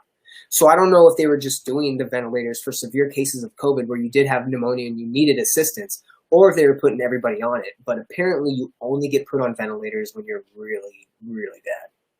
So it's not like I think every COVID patient went in and got a ventilator. I don't know if that's how they did it. But yeah, you're not put on a ventilator unless it's like death's door knocking, you know? Right. But I think people were put on ventilators that should have gotten just plain oxygen. You know, I don't know how that all works. You know, I don't know if oxygen works for people that are dying. I don't know. This is going a bit beyond where, like, it's like, am I comfortable really talking about it? Like, what do I know? Who's gonna come in and go, it's a fucking flu, bro? And like, all right, dude, I don't know. I'm just talking about shit that I see. I don't know. Am I comfortable? Like, do I really know? Like, I'm not about to walk into a hospital, you know, in a hazmat start suit, debating, and like, that's not the reality at all. Like, and then what else do you have? You have fucking Pence in the stupid hospital with no mask on. What kind of message do you think that sent? And then he's like, "Oh, I didn't know," and the doctors are like, "We fucking told you, bro. We told you to put the mask on, and you still didn't." Like. You know, have you seen the GIF or the meme of the guy, like, they're all talking, it's a bunch of government officials and they all have masks on. We all came to this meeting with a mask on, and then it looks over and like the security guard or the sheriff is like, no mask. No mask, you know. It's just oh gosh, man. Hey man, that's why, dude, like, think about it, bro. We're already fucking 2 hours into this motherfucker, and we're like still talking. We don't even know what we're fucking talking about. There's no fucking, we haven't stuck in one lineal thing because you can't, dude. It's not all tied together. You gotta like pick a storyline you want to follow. You know, think about, it's like Star Wars, bro. We started on episode 4. Like, yeah, there's episode 1 and the prequels to that, and yeah, there's a whole book series of after, but I don't have time to take all that shit in. So I'm gonna focus on 4, 5, and 6 and live in that world. Yeah, I hear that, and I feel like there are a lot of folks out there but I feel like a lot of folks think that there's partisanship going on, and that this is an election year. People are going to be painting it in a particular way. Convinced. I'm convinced that the reason it's so back and forth in the media right now is because it's political. Like, people legitimately want this to be Trump's fucking last straw, the fucking straw that broke the camel's back. And the fucking Trumpers are just like, you will not defeat us, and fucking God will come down and cure everybody. Like, it's like for the past week, maybe week and a half, nobody's talking about Biden. Dude, I read an article today. Is he dead, dude?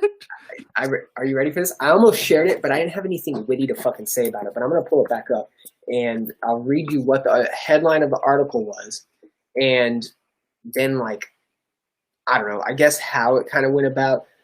Fuck, I'm not signed in. Never mind. Anyways, what it was is, it was an article that basically said Biden spikes above Trump by X percentage in people that don't like the choices they're given. And I was like, what? And I've read like the first couple paragraphs, and it was like, a lot of people are uncertain about which candidate, and they're actually unfavorable about the candidates, and like went into how people are basically like, I'm not going to choose between Dumb and Dumber. And I didn't really read like what the point of it was, but I can only imagine that if you're going to be like, oh, the people don't like their choices, like, isn't that the biggest red flag on the fucking planet, that there's an issue with the system? Like there's a certain percentage of people that are unhappy with option 1 and option 2 for the fucking second time in a row, right? Nobody liked option 1 or option 2 when it was Trump and Hillary. And now we're fucking doing it all over again after watching the exact same shit happen to Bernie. It's kind of like the Twilight Zone. Like that's another thing. Like how much of it has repeated itself? Alex said in the chat a little bit earlier, history repeats itself. How often repeats itself year after year after year when you're just like, dude, I don't fucking care. Like, I'm not even going to pay attention to this bullshit. You know, like, well, a part of me doesn't even want to vote, bro. Like, a part of me is like over that entire aspect of life. Like, I don't even want to pay attention politically. And it just sucks that it affects me so much, right? And it sucks that, like, I'm already kind of in that realm and my career path happens to kind of go that way. And, like, it's hard when something like this, like COVID, doesn't quiet that. It just emphasizes it even more. Like now I have to pay attention to politics because of everybody getting sick. I have to watch this motherfucker every day for 30 days. I have to hear what the news has. I have to see it when I go on Reddit. Everything. I have to see it. I have to. You're going to make me choose? Like, fuck, dude, I'm over it, politics. Like, but the not thing this is, close to not like, voting. The thing is like, there's, you know, what the Republicans are saying where they're like trying to make it so if you vote for us, you'll be experiencing a great financial prosperity in 2021. And then there's like this like, but if you vote for the Democrats, we're gonna kill all of your social securities, and we're gonna, you know, like there's like, oh, Alex Jones, cool. I didn't know you were fucking in the chat. How's it going? And it's just like if you vote for the Republicans, there's this like this euphoria, like what is it like? It's gonna be the second coming. Like if Trump wins again, people think Jesus is coming down. Yeah, dude, they think Jesus is coming back and everything's gonna be great. Like it's crazy, like, dude. How do you vote for someone? How can you vote for a Biden that's literally a Biden? How can you vote for anyone like that? Dude, I was going to say this earlier, and I didn't say this, but like old people like run our government. Oh, shit. And they and what, like, not old people, like old people's one thing, but like geriatrics. Old people. Yeah, it's not even like people that should be retired. What the fuck? Who? What? You should be retired. You should have retired 10 years ago. What the fuck you get to still work for? And then why do you have fucking say, I don't get to work anymore?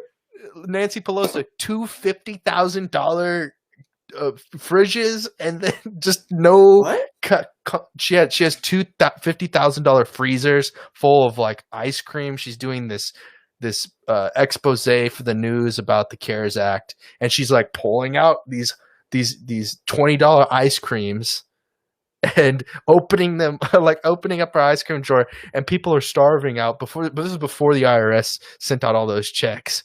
And it's like, it's just what's the word I'm looking for? But like, just and see, that's tone deaf. Like, you poor people, and you have two $50,000 industrial freezers, and that's your backdrop. The backdrop that she chooses, and you know, you see the videos or the people that are talking about how like Oprah goes to the poor portion of her house, the smallest room she has, so that she can do her little podcast. Hey, you can't knock Oprah, dude. That bitch fucking builds schools in Africa. She's educating kids that, in other words, would be fucking slaves. Like, you can't shit on Oprah. She's not out there. She's not. She's deliberate versus Nancy Pelosi, which was very not deliberate in the time. People are 100% tone deaf to situations, and I think that, you know, you bring up a great point saying that a lot of people that are running this country are geriatrics, and I've never really emphasized thought on it except for right now. And yeah, that's absolutely outrageous. That people that should be retired and that should probably be just fucking sitting drinking fucking whatever drink they want to drink all day are fucking trying to push old ass narratives. Wow, that's fucking crazy. That is crazy. Yeah. Everybody, and you know what's crazy? I read this thing earlier that said Canada has like the fucking Minister of the Youth in Canada is under 45, right? The Minister Yeah. of Sports and Wellness is like this paraplegic former athlete. Like the people that run this shit have skin in the game to a degree, right? And you in America have fucking old white dudes telling women that they can't get rid of their babies, right? Like there's no proper representation. And I think that's a big thing in politics, right? You always were told in school that you fucking voted so the electoral college, your representatives could properly represent you and pick the election. Did you know that there's a fucking failsafe in the electoral college system that allows them to choose the president of the United States in the event that the people don't pick the right option? It's never been used, but it's in like the legal writing. You know who brought that up? You know who brought that to people's attention as a point to how rigged the system is? Hillary Clinton. No. I don't know. No. Tulsi Gabbard, ironically enough. The chick that's fucking suing Hillary because she said that she was a Russian asset. Right. The chick that was running for president, who has military experience.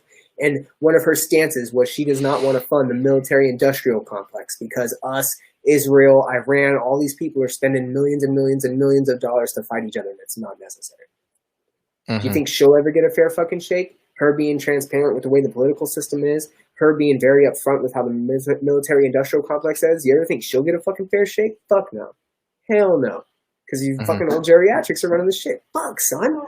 You should fucking run the boat. Well, the thing is that people who are older, they're the ones who are socially connected with people through the fraternities, through the Well, less nefarious or whatever you want to call that. Like just people who have money, like they know people who are in business who've built their life up.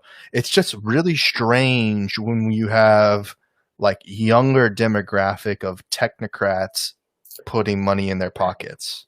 They're putting money in the geriatric politician pocket. Tech guys. Yeah, the tech guys. Yeah, it just makes sense. It doesn't make sense. Like unless they're putting them there in office because they know that they're easily manipulated. I mean, I think eventually, man, I think sooner rather than later, we are going to see a generational phase in our political system, for sure. I was reading something that, politicians were a lot younger during like the 40 or the like Kennedy, right? Kennedy was younger. I guess Kennedy was really the youngest, right? Because you have to be 45 to become president, which is weird to begin with. But the younger 40 or 40, yeah. So the younger presidents tend to come in when there's like, real good economic growth and shit, right? And like you look at Obama. Obama wasn't necessarily like the youngest, but he grew up in like the 60s and the 70s, right? He grew up in a time where shit was getting really progressive. So he had the opportunity to get like within those circles and he would get within those networks, right? And build upon that. And yeah, there are a bunch of old dudes in it, but around that time, politics really picked up with people, right? In the 60s, people wanted fucking love and you're getting a lot of people with power, learning how power works, and you're kind of emphasizing that. I think we're going to have that, right? We had the Bushes and then Barack came in. He was kind of young, doing this thing, right? Right now, we got a bunch of people that are like really getting involved politically, right? So within 2040, right, in the next 20 years, we're going to see the 20-year-olds now, the 30-year-olds now that are getting involved in politics. They're going to be the ones that are going to have the power. So they're the ones that are going to, your congressmen are going to want to be watched. Your fucking local government officials are going to want to be watched because they're the ones that are eventually going to be running for the shit, right? We're not going to have Trump in 20 years. We'll be 95.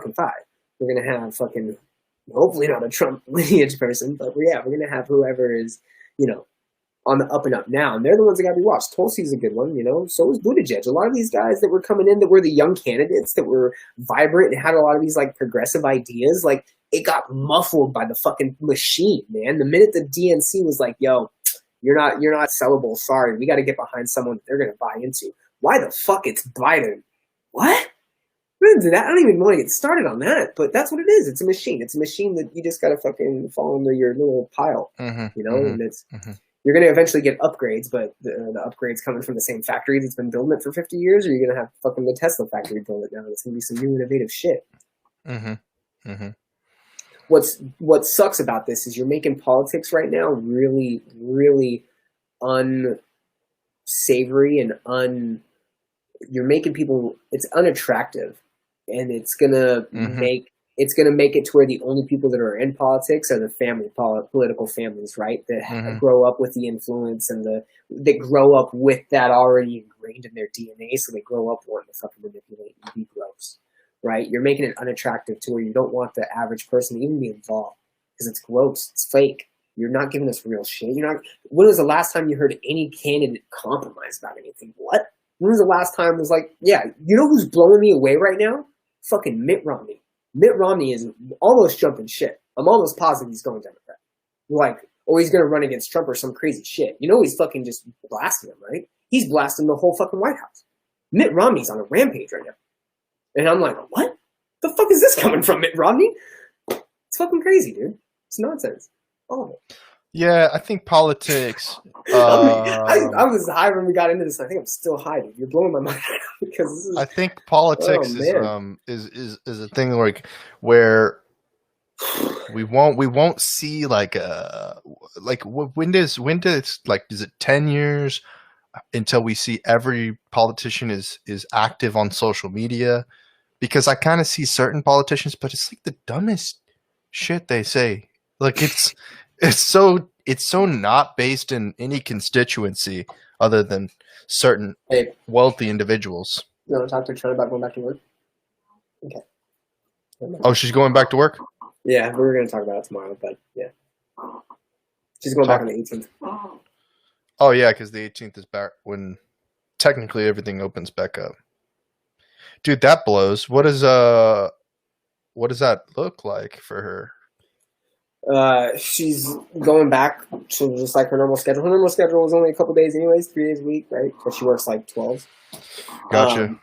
But they're just, being procedural about it, man. Being clean. Yeah. They gotta keep the place clean. There's only gonna be a certain amount of people in there at a time, and they're gonna have their little process.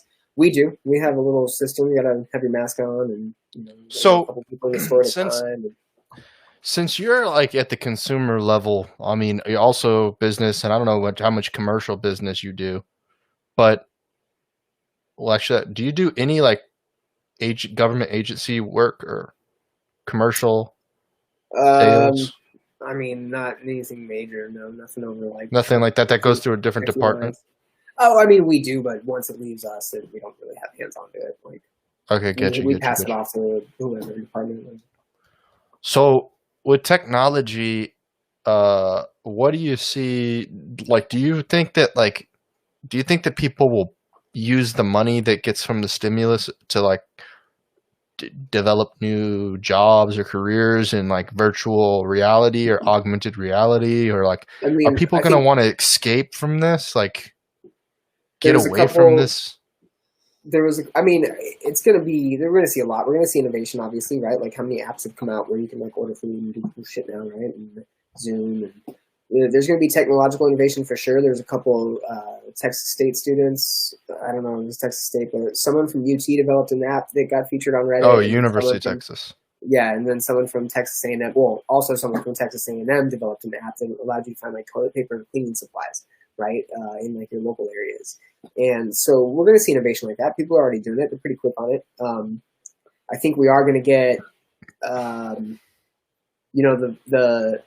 one of the most bizarre conspiracy aspects of this has been the 5G thing. But, I just did an article on the T-Mobile Sprint merger, and, that's something that's going to, if all goes well, and it looks like it is, it's going to go to, a huge increase in like tech rollout, man. If there's any conspiracy that I don't attribute to, it's that one. Yeah, exactly. It's just I can't even. No, it's stupid. Don't even get. No, I can't even play with that one. Yeah, I know, and it's out there. Yeah, and people, I got a couple people on my feed where I'm just like, "Fuck, dude, you're a post away from getting like axed," and I hate axing people because those are the ones that feed into my conversations, and those are the ones that get me talking and get me going and share my shit. No, but cool shit, right? But when you go real deep, I'm like, oh. Well, that like to a degree, like I completely understand like the amount of information, the more amount of information that we're going to be able to get out of 5G will drastically affect us. So it's like not like a biological thing, but like a mental virus. That's definitely possible. I think oil is going to be fucked. I think that people are understanding that meetings can be conducted like this, and we don't need to travel halfway across the world for in-person business meetings. We still will, but I think that's going to take a Well, weird but if little hit. the But I thing know is, it's nothing. like Don't listen to me. the business meetings where you say you're going on a business meeting, but reality you're going to Russia to pick up a like a sexually Do a little trafficked girl pop or somebody. something. Yep. No. Yeah, you're You right. know, Those will still. That's what I meant by they'll still continue. But I didn't want to fucking out people. But yeah, no, those will still happen. Your business meeting. But at the same time, like people are really going to start connecting digitally more. I think. because I definitely still want to have business meetings with you and Becca. Oh yeah, definitely. I know. And I think that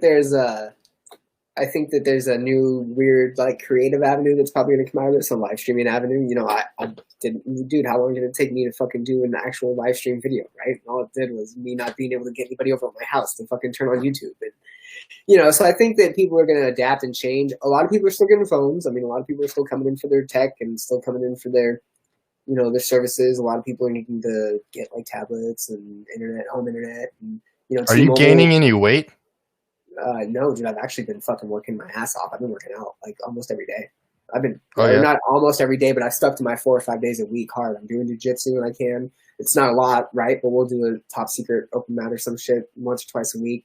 Got my bag in the back. We got kettlebells. Me and Alex are trying to develop like a wrestling kettlebell. Me and Becca have been doing workouts in the fucking park. So no, I've been staying busy. I've been seeing that, but I mean, just like in any case, like eating more. No, and I've actually been we've been good on our diets, man. We've been eating, fasting a lot. If anything, for us, this whole thing, we've talked about it on like my shows and stuff, but it's been a soft reset, man. That's why I did that episode. I did an episode where I was like, hey, I think this is a soft reset for everyone. This is a chance for everyone to be able to shut down, refocus on what's important, refocus on what they need. And like for us, dude, we're Here's able to save money, as like weird as that is, but like we're not going out, we're not unnecessary spending. I realize that I spend so much money by just going places. Like I go to places and on the way to somewhere, I pass 2 or 3 different things that start getting my consumer brain going, right? I want to buy shit. I want to stop and get food. And I want to stop and drink and do this and blah, blah, blah. Distracts me from doing shit. Like, no, man, I've been really enjoying having to sit behind a computer and get shit done and get homework done and fucking bust out episodes and hang out with her, talk and keep plan shit, man.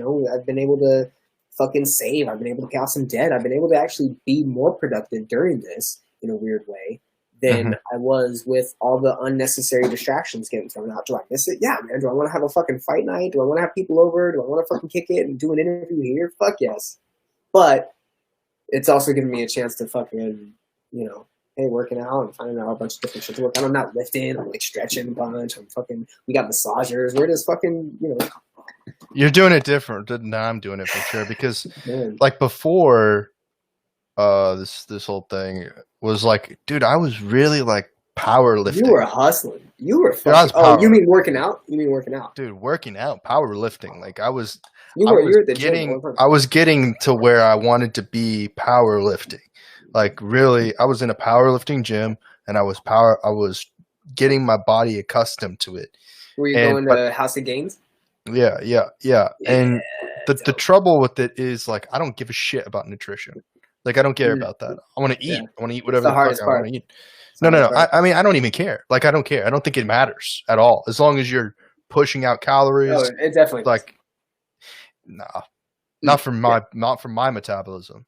Like I'm sure like if I had a scientist, if you want to get in like tip top health, body fat percentage, shit like that, you can fucking But I mean, like, also understand like there's a difference between like physical looking health and like inside body health, right? Like you can eat a lot of fat and shit now and look good physically and feel good physically, but then in 10 years, like you come back and kick your ass because you eat a lot of fat, right? Like, that's one of the things that you kind of have to.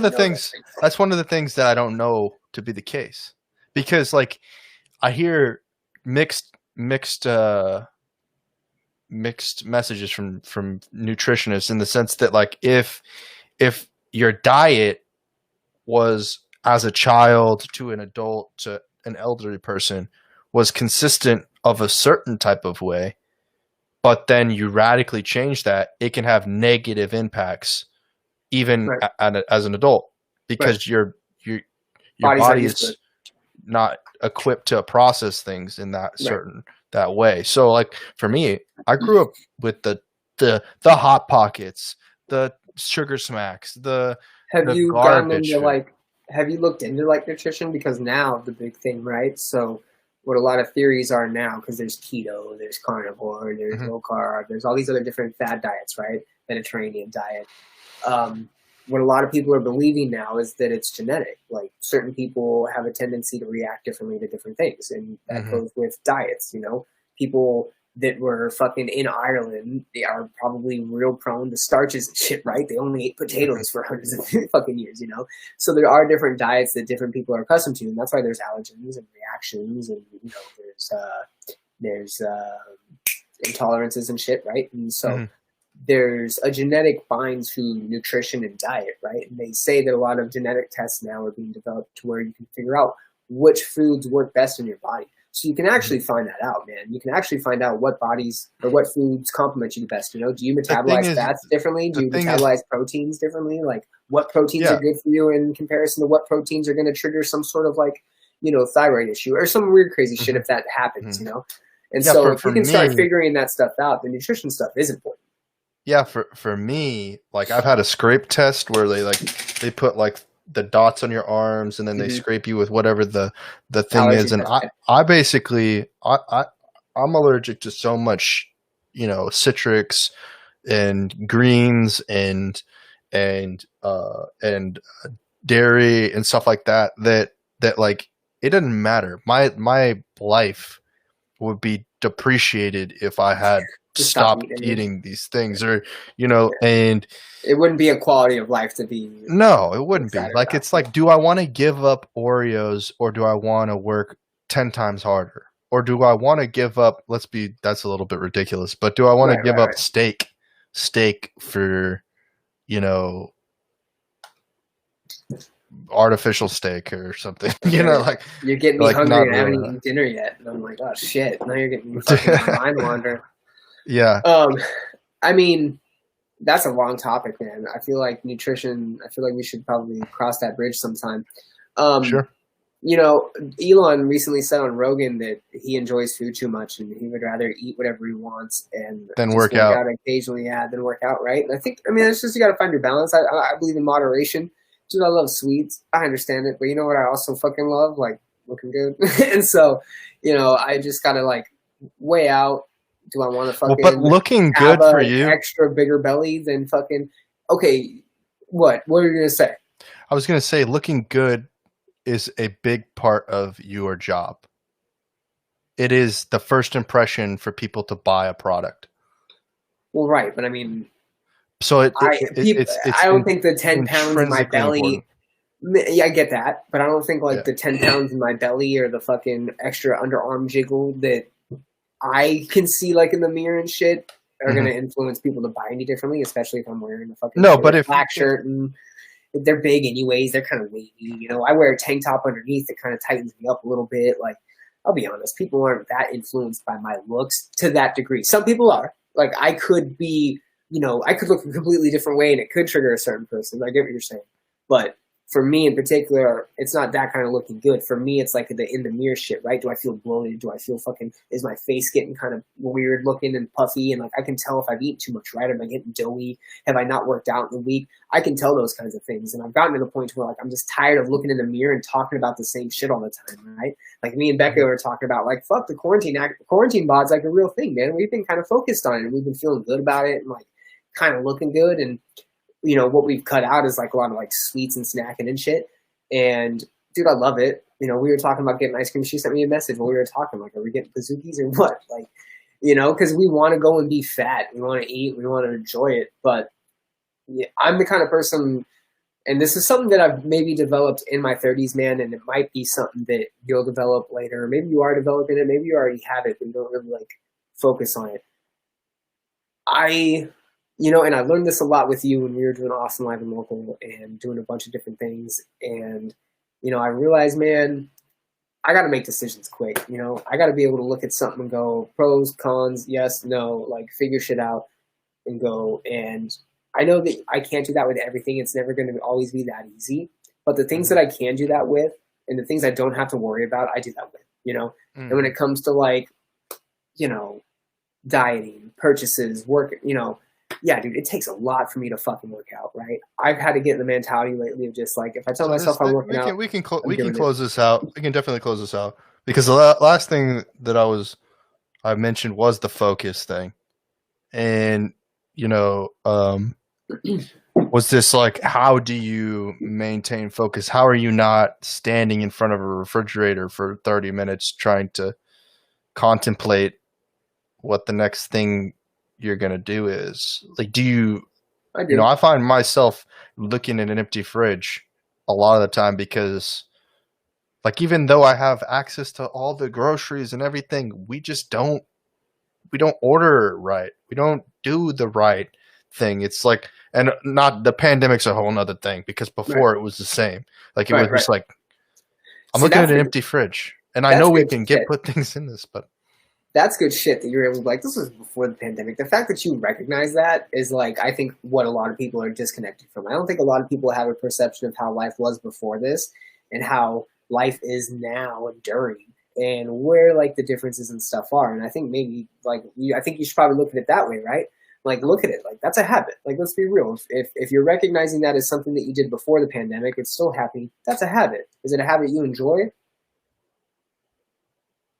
I'm asking you. It's like standing in front of the fridge for 30 minutes and having your whatever feels about it. I mean, that's elaborate. That's exaggerated. But no, I think that, you know, the fact that the pandemic made it more difficult to access food, or, you know, the food that I like to eat, and then just looking at an empty fridge, and then, you know, coming back every once. It was more like coming back in 30 minutes and being like, do I want to eat that? Do I want to eat that? Do I want to eat that? Do I want to eat that? And then being like, no, no. I put it back in the fridge. I pull it out. Put it back in the fridge. Put it out.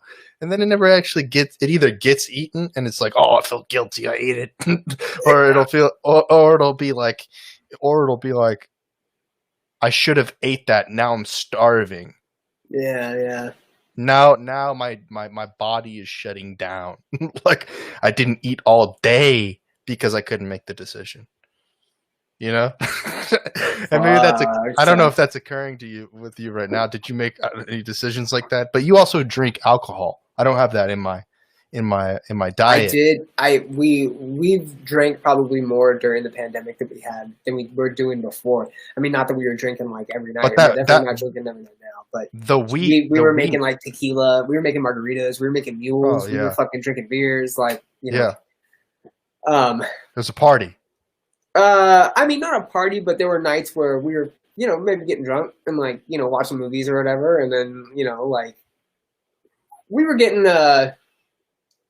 what were we drinking? We were drinking maybe 2-3 nights a week. Having a good time. Yeah, but it was at home, you know, and a drink. It's not like we were getting plastered every night, but we understood that, like, hey, our day, you know, I got shit done by 3 o'clock because I was home all day, and I don't really have shit else to do because I got shit done yesterday. What do you want to do? Let's fucking watch a movie and drink. Let's fucking go for a walk and fucking make some food, make some dinner, have a drink, whatever. It's given us a chance to kind of explore, like, weird shit, you know, doing fucking cooking. And, you know, we've been good on that. We have been buying groceries and, like, making sure we make everything at least, or try to make everything right, not let anything go to waste. We try to be mindful about what we are buying, when we need things, when we don't need things. You know, which honestly are probably good behaviors to have, like, all the time, right? Like, it's probably good to just not have excess of shit, or know that you are, like, stockpiling things, you have things. I don't know, it might be a weird concept of what you're talking about, but I mean, it's just about, like, I guess, fucking pulling the trigger on shit, man. You know, at least the things you can worry about. Well, congratulations on pulling the trigger on the engagement. That was very sweet. For you, both you and Becca, I love both of you a lot. Appreciate that, man. That's really cool. But is you're there on the anything list. else? We've started building out the guest list, and you're on there. So. Oh, very cool. Is there anything that's like super like focus oriented for you? Is there? I know jujitsu is obviously one, and you talked about working out, but like, is there like you talk about school, but maybe that's three things: nutrition, school, jiu-jitsu. Like, I mean, is there anything else that like is in your repertoire of like things that you're trying to simplify, I guess, and make less complicated? Like I think sometimes I do probably too much, or I try to take on too much. That's for sure. right? I mean, it goes back to what we Are you talked trying to about. like save the turtles, or like is No, there no, no, no, there's no, no. something like that you're also trying to do? I mean, not right now. You know, I think me and Becca have realized that I want to be in a position where I can do those things, right? I want to be in a position where if I do want to decide I want to go and do something, I can, you know, to a degree. Not that I want to fucking go and buy a tiger, right? To where I have millions of dollars, but you know, I want to be able to have the ability to, you know, take time off and go somewhere if I need to, or invest in a project of mine, or do something, right? And um, part of what keeps me focused is enjoying doing something. You know, I think that um, you know, we kind of talked about that with the Austin Live and Local thing, and I think that that's something that definitely uh, we both experienced. If we're being honest about it, you know, I think we kind of lost fun in it. I think we kind of lost the spark of what was keeping. At least I did, you know, or at least I felt like I was, you know, and I could have been distracted in other areas. I could have maybe not, you know, been in 100% or whatever, but I feel like if I wasn't in it, it was from something wasn't catching my creativity, and I felt that way with a lot of things in the past, and I felt that way with a lot of things just within my life in general, man. And I think a lot of people do, and I struggle fucking daily, man, with what I'm gonna do in my life and where I'm gonna go and what's gonna become of it, and I just know that to shut that voice up, that questioning, doubting voice, to shut that thing up, I just have to put in work towards something, and Hmm. you know, it's a lot of it and it gets tiresome, but there's been 2 times this year that I've been fortunate enough for whatever reason to get like a stripe on my blue belt, right? And both days were on days where I like had contemplated if I even wanted to go, obviously, right? Because that's just life. And they were both days where like the reason I decided to go was because I had already had like something else. It was just in the day that I was like, fuck, man, that's distracting me. The only way I'm gonna get that out of my head is if I fucking go and choke somebody. The only way this day is gonna make me feel like I had a good day is if I can fucking go and get a roll in and just fucking go and do jiu-jitsu, or I can go and work out. And you know, I fucking sure enough, dude, those are the 2 days where he's like, yo, grab your belt. And I was just like, oh shit, you know, and like it kind of just like resonated with me both times, man. Just like, fuck, you know, this is what ignites that fucking interest or that creativity or that want to do it even more, man. Because when it was tough, when I was having a shitty day, when I didn't want to do it, the fucking thing happened. You know, the one thing that I worked towards, which is fucking getting that stripe, right? And then you fucking move on to the next one, and the next one. And that can come in any form or fashion. Fucking picking up a client, picking up, you know, a fucking new job opportunity, whatever. But if you can't get like that little spark within you to fucking, you know, and that's what kind of started the podcast in a weird way, and that's why the light bulb is the whole thing. It's like I just wanted to. I've felt so free and like creative and energetic in the past. It was probably when I was in a band. It was probably when I was doing scene radio. It was probably when you and me were doing Awesome Live and Local, man. I've had those feelings before of just, this is fucking such a good time. It's a rush. I'm having fun. Fucking, I don't care if I'm not getting paid. I don't give a fuck. It's a blast. I'm hanging out. We're doing this. And like, you want to be constructive in that, right? You want to make sure that you're at least living a fulfilling life. And if, you know, for me, a fulfilling life is, you know, being able to have a roof over my head, being able to support her, being able to have fun and enjoy my friendships with people and travel and go and do things, right? And like, I've had to frame that. I've had to frame like what I do and what I'm working towards and doing that. And I just have to do things that keep me happy. I have to do things that challenge me, that keep me motivated. I may not be this into jiu-jitsu in 5 years, and that's okay.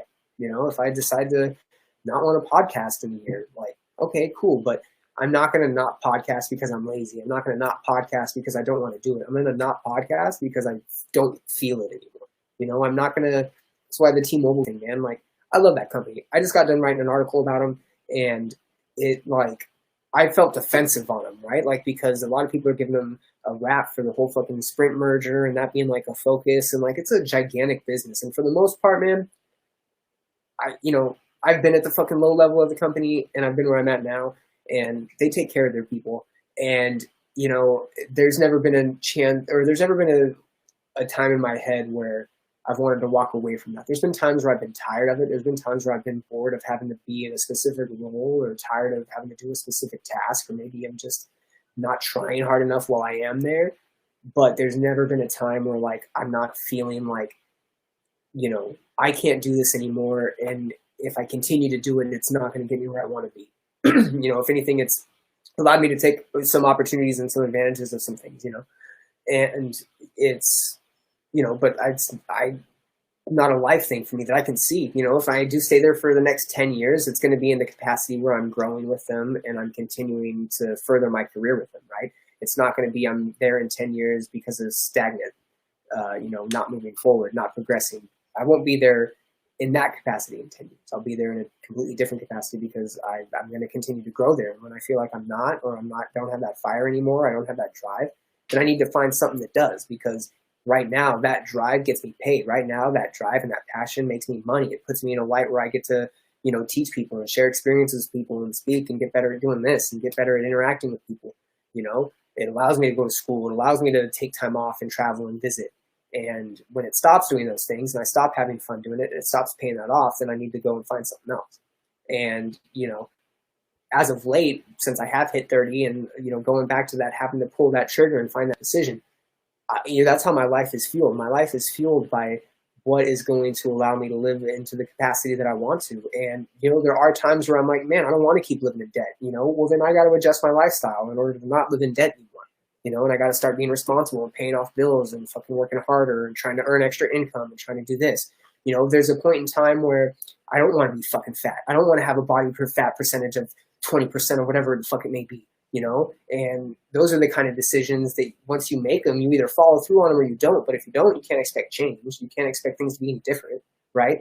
And if you are going to work towards something and work towards change, why not have it be, why not enjoy it? Why not have it be something that you feel like you're fulfilled when you do it? You're, getting that rush out of it. I can think of several times you and me have done that, and I feel like I've definitely seen it. I'm not saying you don't have it either, but how I keep focus or how I stay like motivated in projects, they go hand in hand. Like in order for me to stay focused, I have to be motivated. But in order for me to be motivated, it has to be because I'm focused on that, because there's something in that I want, whether it be relationship building, creating content, leading, whatever it may be. Yeah. Long-winded, I know. No, it's beautiful. It's a beautiful statement. For me, it's no pun intended, and I'll leave it at this, and we'll kind of close this one out. Is that for me, it's chaotic. I feel like I've got these wires kind of going all over the place, and I'm just trying to figure out which wires connect and how I put a coupler on it and kind of make this electrical system of my life kind of get together. I was tossing around this idea with knives, that I started a new series on my podcast called The School of Hard Knox. And because like the whole statement, it's always been something around a statement that's been around with me because my last name is Knox, and the whole School of Hard Knocks, like trials and tribulations, getting back up and continuing to do it. And, that has like principles of jiu-jitsu and martial arts in it, and football and all these different things. For me, like I'm just not involved in anything of that nature. And you and knives are going to work on that, you said? No. I was just tossing the idea for myself with knives. It was just like, this is something that I was doing. Cool.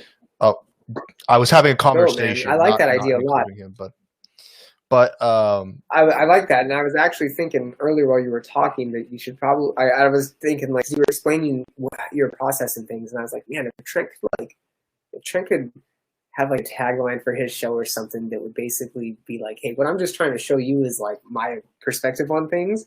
I thought that would be brilliant. So the fact that that's what your idea is, I love that, dude. That makes so much sense. The School of Hard Knocks, and you just go, like, your thought process is unique, right? You, I think, ask a lot of questions that people have on their minds, and you address a lot of things that people are thinking about that maybe they're just too afraid to talk about, or they don't want to talk about it, or they don't know how to formulate it, and you fucking go with it, right?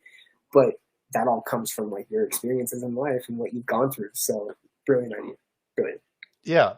And so what was I gonna say? I was gonna say, like, so what's next for the Common Chaos podcast? Do you have you've got a lot. I've heard you talk about a lot. I don't know what's next. I've heard you say that the Podcalypse is something, the series that you wrapped up on, or I'm not too sure. And We're actually going to do, so, I mean, I didn't want it to be like a focus. I don't want it to just be COVID all nonsense, right? But, you know, and that was the kind of theme, right? Apocalypse. And so I did that like soft reset episode, and then we did another episode. We're going to do another one tomorrow because she's going back. So there will be a couple more Apocalypse episodes, 1 or 2 more, most like 3, maybe, you know. But then again, if it picks up like the year, I'm just going to do it whenever there's like a world-ending crisis, whenever there's like a war or it's a regular segment, a regular series on the Common Chaos Yes, Network. it'll be relevant when it is. I am trying to build my YouTube up, so I'm going to start doing more videos. I'm kind of thinking that what I'm going to do is I'm going to still do the podcast in audio format, but then when I want to do something a little bit more creative or a little bit more unique, I'll do it in video format, you know, maybe Fight Companions. You know, maybe you and me can do like a little fucking segment where it's always on video or something, shit like that. So the YouTube is going to be like an additional content component in my idea right now. I don't think I'm going to do every episode on YouTube in audio format, right? And I'm definitely not going to video every podcast I do. So yeah, I'm going to kind of come up with a way to formulate that. Other than that, I'm just working on, I am booking guests. I'm going to try to get some guests in here starting next month, right? Once June kicks in. So if you want to get yourself in, we can get you in. You know, There's this. I'm going to I was looking and someone commented some sort of wolf with a good look. I don't know who that is. My boy JP is right above him. Shout out JP. What up? I don't know who that wolf is. What up, Benjamin? Though. Hi, how's it going? But yeah, man, just doing that, and you know. Then so what's up with that? So you also have the project I Hate the Scene. So is that? I know it's a regular like a weekly thing. So Fridays, yeah. Are you booking, or Matt's booking and you're kind of producing? It's actually mostly Matt, man. He's the brains behind it. He has, I mean, it's Matt's thing for sure, because I mean it's always been his thing. So he needed me to, you know, it's a lot better when it's a 2-person aspect, right? So he needed me to come in on that front, and I know that you've like spoken with him, and he's very adamant about just learning it himself, right? And so he's done that, and now we've laid down the foundation that it's, you know, going to be a weekly thing. So you're handing him the keys for all the streaming stuff, and now he's doing it. He always did. I thought you were doing the stream. No, he doesn't. He sets it up I mean, I use the same thing for my episodes, but whenever it's been I Hate the Scene, he's done it. You know, so it's been just straight him. I mean, I'm eventually going to have some sort of aspect in that, but he's, you know, reaching out to his people that he's connected with right now to kind of get the first couple of guests, you know, get it pop in. We've had some good views on the first couple of guests that we've had. We've got a couple more lined up, you know, but I'm sure I'll eventually move into a different space with that. It's just a matter of what, you know, is next for I Hate the Scene. What we're focusing on right now is just doing a weekly show, make sure that every week we put something out, which is honestly something I need to do with Common Chaos. But the fact that it's just me and I got nobody holding me accountable other than myself, shit falls through all the time. But me, I'm there, but like, you know, you don't really ever ask me to do anything, but I've been noticing people got active for you today. Oh, I mean, yeah, I shared it out, and like that's something that, you know, I've learned through, I mean, not through the pandemic, but I have been like reading a lot about marketing and advertising. Right, I just got out of not my last class, but the class before that had marketing and advertising in it, right? And so I've been having to go down those rabbit holes and just figure out, you know, how social media algorithms pick up and the best way to formulate this and that. And so like I'm trying to approach that from like a perspective of learning as well, right? I'm trying to learn that whole aspect of the projects, the creative side. And so with the fuck, I got lost my train of thought. You promoted it. You. Oh, and so just through that, I've gotten into like being able to just like expand that reach through the show. So I'm gonna just continue to do that, man. I'm trying to build the social medias and the.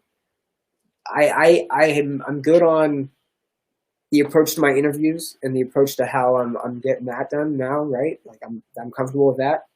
I'm now moving into, I guess, like the marketing advertising stages of the podcast and how to like position it to people that I'm trying to get in as like new listeners, right? Because I already have like my consistent number for like streams and shit every month. I have my consistent visitors that are in there and doing their thing.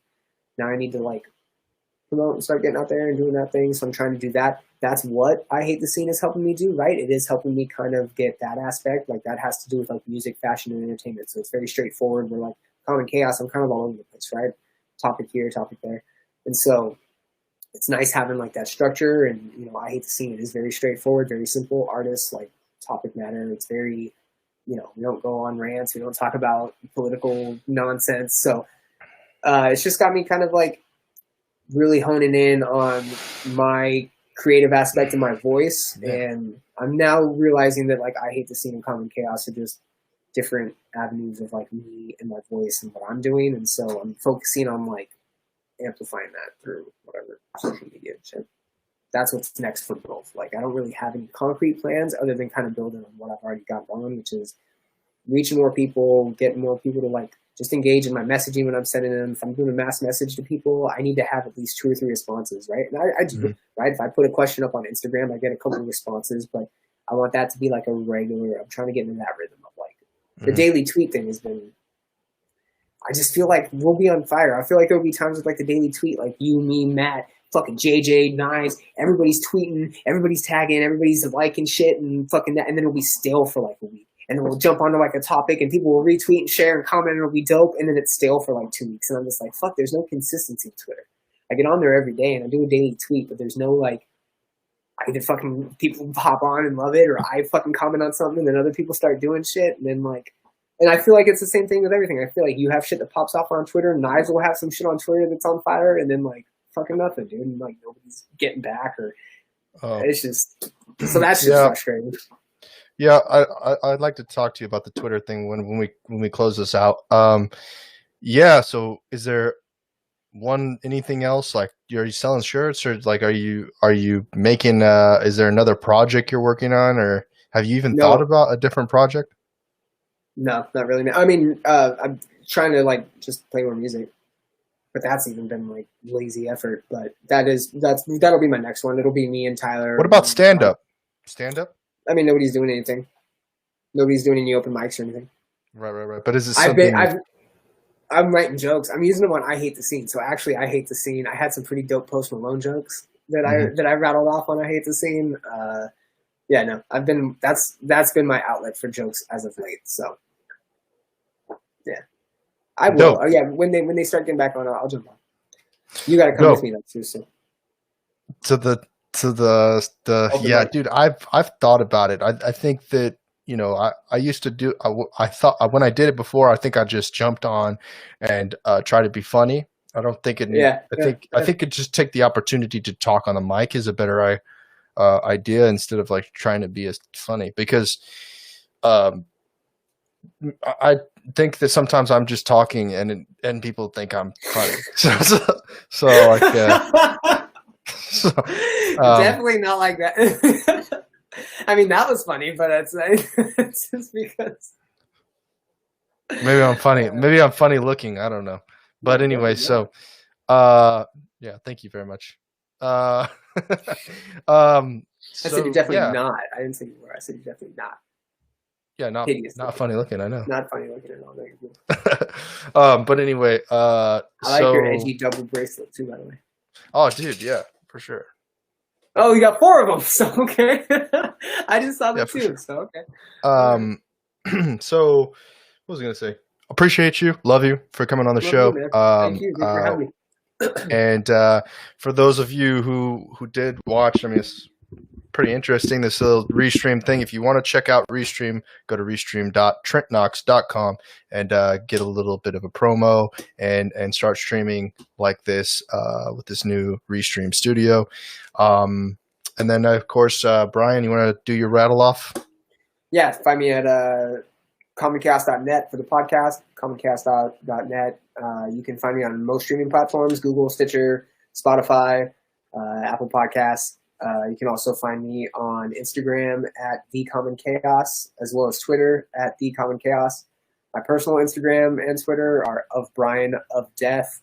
And yeah, IHateThisThing.com. You can check out that project with Matt. Trent, show him all the love, Trent Knox Show.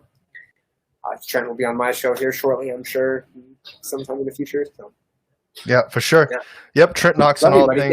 Thank you for having me. Trent Knox TV on all the things. Hold on for a second, and then we'll have a little convo before we go. And cool. Welcome to the School of Hard Knocks. Later. Hey.